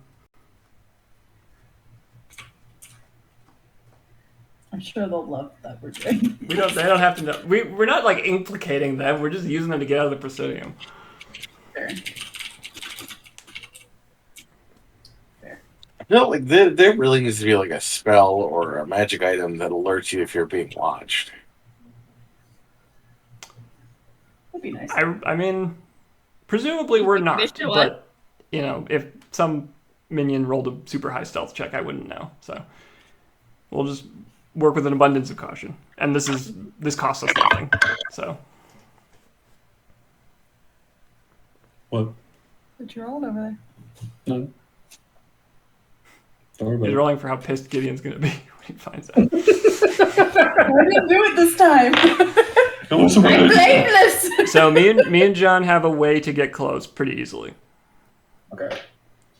So Noelle will be disguised as Aaron using Changeling and magic items. John will be disguised as Gerald using Glamour Tattoo.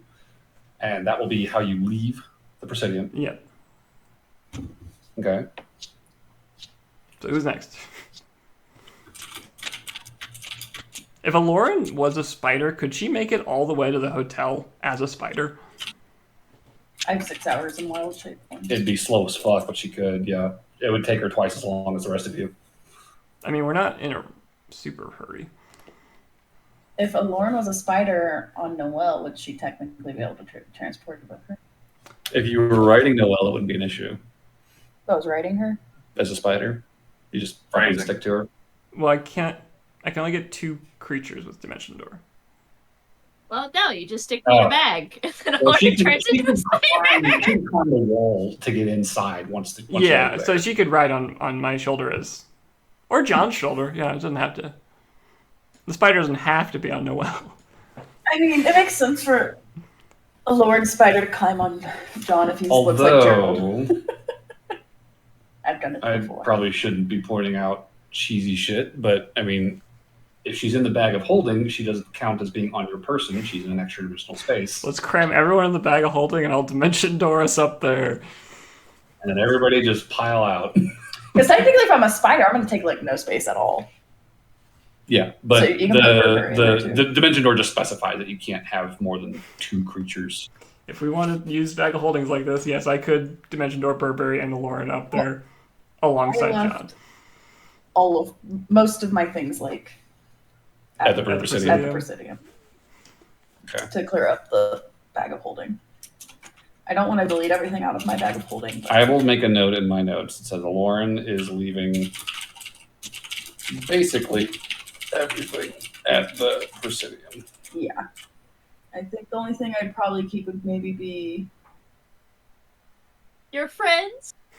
my friends. Yeah. And then money. Also, before we commit to this, I remember because I did look at the guy's like notebook of like meetings and stuff. This wasn't like a sleepover meeting or something. Slumber party all night. You did not Investor see any meeting. indication a fucking pajama party at the fucking Okay. Emerald Throne. Good.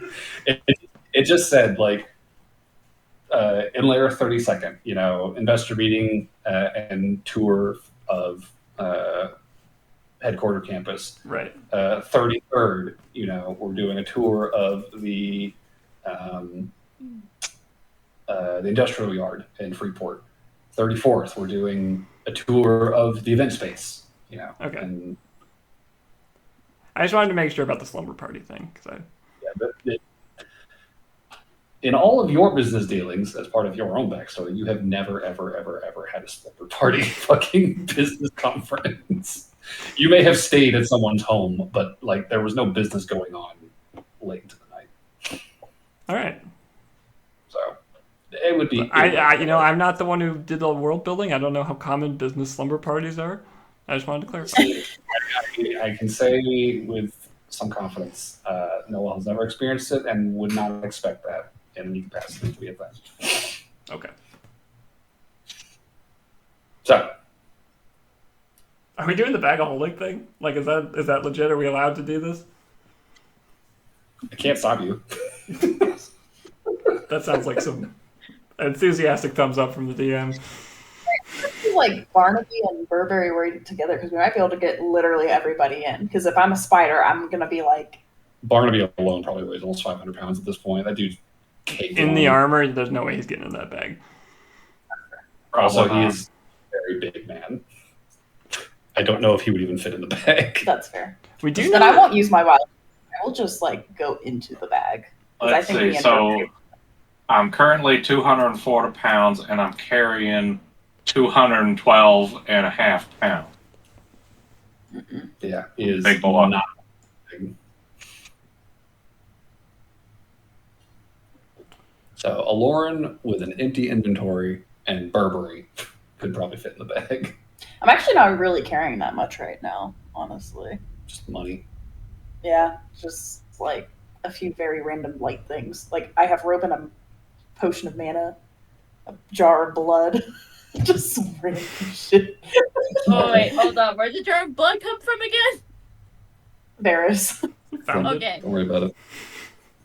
It was very I mean, excellent. I can't judge. I'm just, No, my thought was if I have a thing of Varys' blood and if Lostrog ever like breaks him out or something, we can always scry on him. But did we need 3 gallons? It's just a little He was plug. unconscious. Okay. He wasn't using it. Gotcha. For some reason, I just imagined this big jar. It's a gallon of fucking blood. Just in case we describe him, I got a gallon of his blood. Wait, let's go ahead and just do a random Lord of the Rings quote. It comes in pints. I'm getting frightened. I filled this aquarium with Varys' blood just in case we need to scry on him. I just bled him like a fish. Yeah. Funny. No, not funny. Okay. Good joke. Okay, so You knew everything like a fish. ready from the Presidium. What is everyone else doing?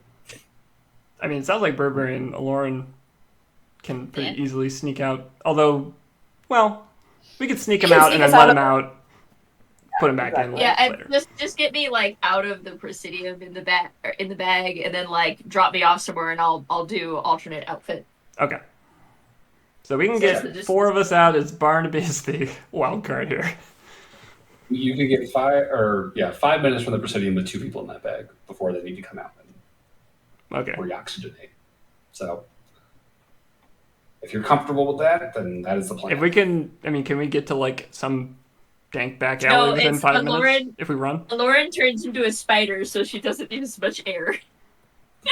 Well, she's trying to avoid using a wild shape, I think. No, I know I'm trolling. Yeah. I'm trolling. Oh my god, your pupils are huge. What was clarify because I didn't hear the whole thing. What's up? Your question? Oh, if we can could we to- get to some alley or not super visible There's- space within There 5 are minutes? no buildings out here. Like a 5-minute walk, you're still going to be like outside Freeport. It takes about a half hour from the edge of town. I mean, couldn't you just open the bag every 5 minutes or so to change out the oxygen? It depends. I think the bag needs a minute to refill on oxygen. I mean, you could just walk around with the bag open. I'm not sure that's how it works. If it needs a minute to refill on oxygen, you just don't close it. It's just constantly refilling on oxygen the entire... That sort of negates the only downside.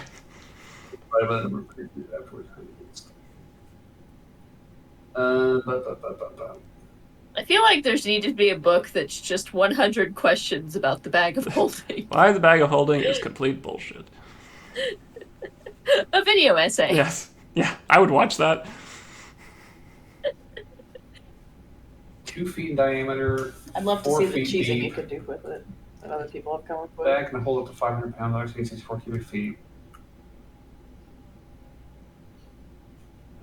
Bag weighs 550 pounds. Of content for shooting an item requires an action. I told myself when we first started this that we weren't going to go into bag of holding tactics, and here we are. Here we are, 70 sessions later. I never said such a thing. No, I said, like, for me. Just for the sake of speeding this along, sure, fuck it. Just leave the bag open. I don't care. Sweet. No, watch out, Flet. That is a steep hill. Yeah, remember in Avon, the problems that caused, you guys just traveled in bags for most of the campaign. Yeah, I'd say, like, what, since we're all, like, pretty much at midnight, if you want to just stop there and give yourself a week to think about it. I think I would like to get to a starting point so I can start prepping this encounter. yeah, the whatever problem it is looks we're just trying to get people out of the Presidium unseen. So if you guys want to use the bag and just try and play some stealth shenanigans, I'll say go ahead and just give me some stealth checks. The 2 of you who are carrying them, So that'd be me and for John. your, and just Well, we are not even ourselves. We don't Yeah, we don't you're really need to be concealing- stealthing. you're concealing the 2 people in the bag when you are airing them out and whatever you have to do to get them from the Presidium to Freeport. Okay, I'll roll this. Since I got a non-natural 20. Okay. Jesus. Yeah, no one. I Well, I have a +5 to stealth, so okay. I did not roll as well. That's like a 13. Okay. So 2013, pretty good rolls. You are careful, and we'll leave it at that. It's a 14 actually, just in case. 14. Yeah, you guys are careful, and if anything's watching, it's watching real close. But you're doing your damnedest to keep them under wraps and concealed while not suffocating them. This is the next morning, right? This is late at night. Oh, okay. I'm just waiting for Noelle to get another text. Oh, It's probably like 10 o'clock by the time you guys get to the hotel. Yeah.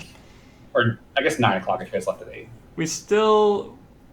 I mean, we'd probably wait till a little bit later, but whatever. We'll Okay. So settle 10, on 10 time. o'clock. Yeah. 10 o'clock outside the We hotel. want it to be late, and we want to make sure they're done with their meetings for the day. That's all. I have no idea still how we're getting Barnaby out without being spotted and followed. I don't know if there is a clean way to do it. I fly. I mean, couldn't he just fly out? They wouldn't be expecting him to fly out. Just, A rocket takes off in the Barnaby distance went back behind to you. his home planet. Wait, wasn't there an extra? I have to go now. My What people happened? need me. There's 2 masquerade tattoos. Yeah, wasn't there 2 tattoos? Oh, we do have 2 of those. So you gave one to John, John, so you could give the other one to Barnaby. if he's got an open Barnaby has- attunement slot. I am Let's now go. defacing my beautiful body. But Wow, we're being ruined by Barnaby's morals. It's a tattoo you have to wear for 1 hour, and then it goes away forever. also, is that like one of those rub-on tattoos? Kind of. Sure. Kind of. Yeah. Take it off when you're done just with rub- it. It's not permanent. Yeah. So No, where no. exactly are you able to rub it onto? It is It's a definitely magic temporary tattoo. it's definitely a robot tattoo. Do not roll insight on me. Does that I mean, interfere with your rub-on tattoos I'll wear. Does that interfere with your attunements at all, Barnaby? No, I have an attunement slot still. So do we tell him it rubs on and then stab him? I think you have to be willing to attune to something. a Lauren's glamour tattoo. Okay, I'll put my amulet of non-protection back on. To We could spend the evening getting attunement stuff sorted. and who are you going to disguise yourself as, Barnaby? You kidding? Paul. Gideon? You have your choice of Gideon, Jade? Sekundo. Jade is technically in the Presidium still, or Rainer. How about my paw? That accomplishes nothing. I disguised myself as another Hey, there was a hobgoblin. We should probably follow him. Hobgoblin that's from staying in the Presidium? Yeah, I see him. Hey, it kind of looks like him. We better follow him just in case. Yeah, I'll take the shot. Fuck it. Just a red dot. I'll do Rainer. Why not? Rainer? Okay. And the three Wait, of you are didn't that walking guy together. already walk out like an hour ago? Ooh. Not. So the three Yeah, of you are now he's walking, flying back. protecting the Presidium, Lauren Burberry riding the bag, you guys are concealing them. Yeah. And you get to Freeport after half an hour. It's another half-hour walk to Liberation Square, where the hotel is. It's dark. It's quiet. Not a lot of activity on the street. Liberation Square is a more commercial / governmental area, so at night it's pretty pretty devoid of activity. Although the neighboring side streets, which have ample restaurants and eateries and bars and taverns and all like those are much busier. So there is activity in the neighborhood, just not in the square specifically. The square has a handful of people crossing it every so often. It's slow and quiet there. So you guys get here. You're in the neighborhood. You are outside the Le Chateau. What are you doing from here? So, to clarify, we're dimension dooring everybody up into the room except for Barnaby, who is going to fly and will open a window. One way or another, yeah. I'll open it. Okay. Iron Man busts through. We do know the windows can open because we had a magic missile fired at us from them. Or Lauren did. So, I mean, that sounds like it's just one dimension door away from starting. So, I guess To cap this session off, then I guess I will. I'll shift into Lorelei. Okay. Time for evil.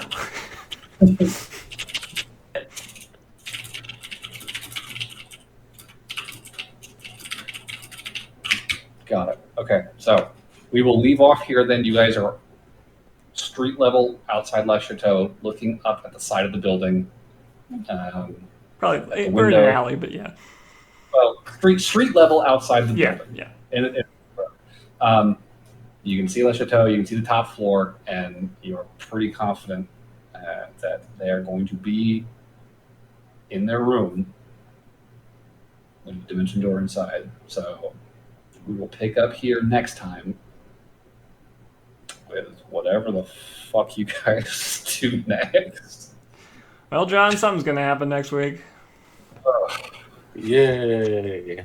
I'm Okay. secretly hoping for a fighting Lorelei, and then we have to figure out which one's the right one. I will. You know what I'm gonna do in the week? I'm gonna come up with a difference between the two of us. So you guys, so we don't end up with someone has the gun. No, we already have one. You have your finger name. That's true. I'll That come or up with you can something stick that your can be finger up your seen nose. at a glance. You can stick your finger up your nose. That'd work.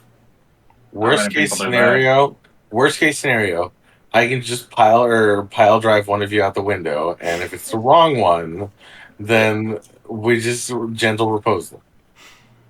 And Burberry will never be the same again. Yeah, that sounds like a worst case scenario. I feel like that would actually be the day that Burberry's like, I'm sorry guys, I'm done. I'm out. We killed Noelle. Like, if we're at the point where we're pal driving our friends just because we're mildly suspicious, I'm done.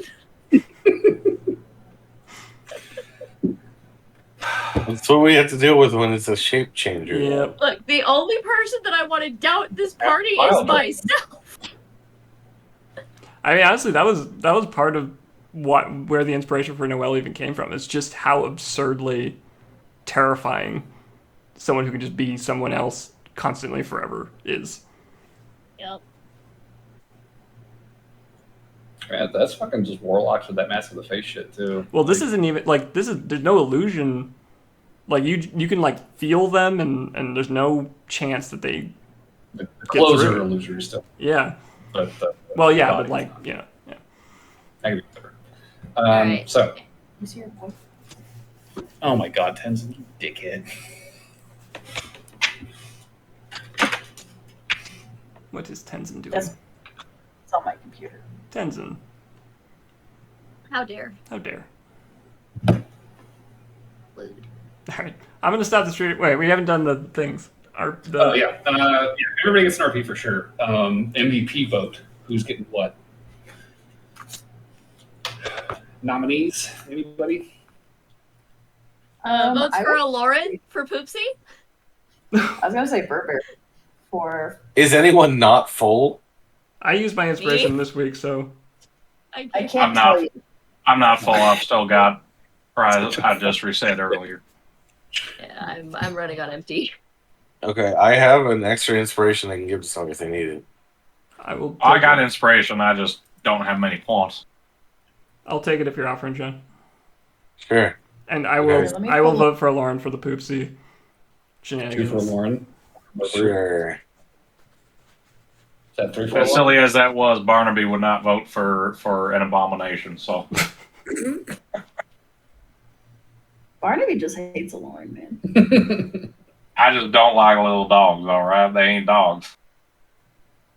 But you could literally you could call her a little shit as a dog. It would be accurate to the naming convention. That's the French name for Poopsy. Did she turn into a Shih Tzu? Yeah. I think she was a poodle. I'll vote Yeah, for I- Noelle for being a Lost little opportunity. rich lady. A little. That rich. sounds like a The Lauren's scene. getting. That was a missed opportunity. She could have turned Sounds into like a a Shih Tzu. So, Lauren, if you've got inspiration to hand out to somebody, I do have to- inspiration to hand out. Who wants inspiration? I'll take Who it. needs? Burberry can have it. I just got Okay. John's. Thank you. Lauren, you can fill yourself back up and take your point. All right, now I'll stop the stream. Good game, everybody. Cool. Next week's Next stuff. session. Good guy. It's gonna be Yep. oof, oofy doofy.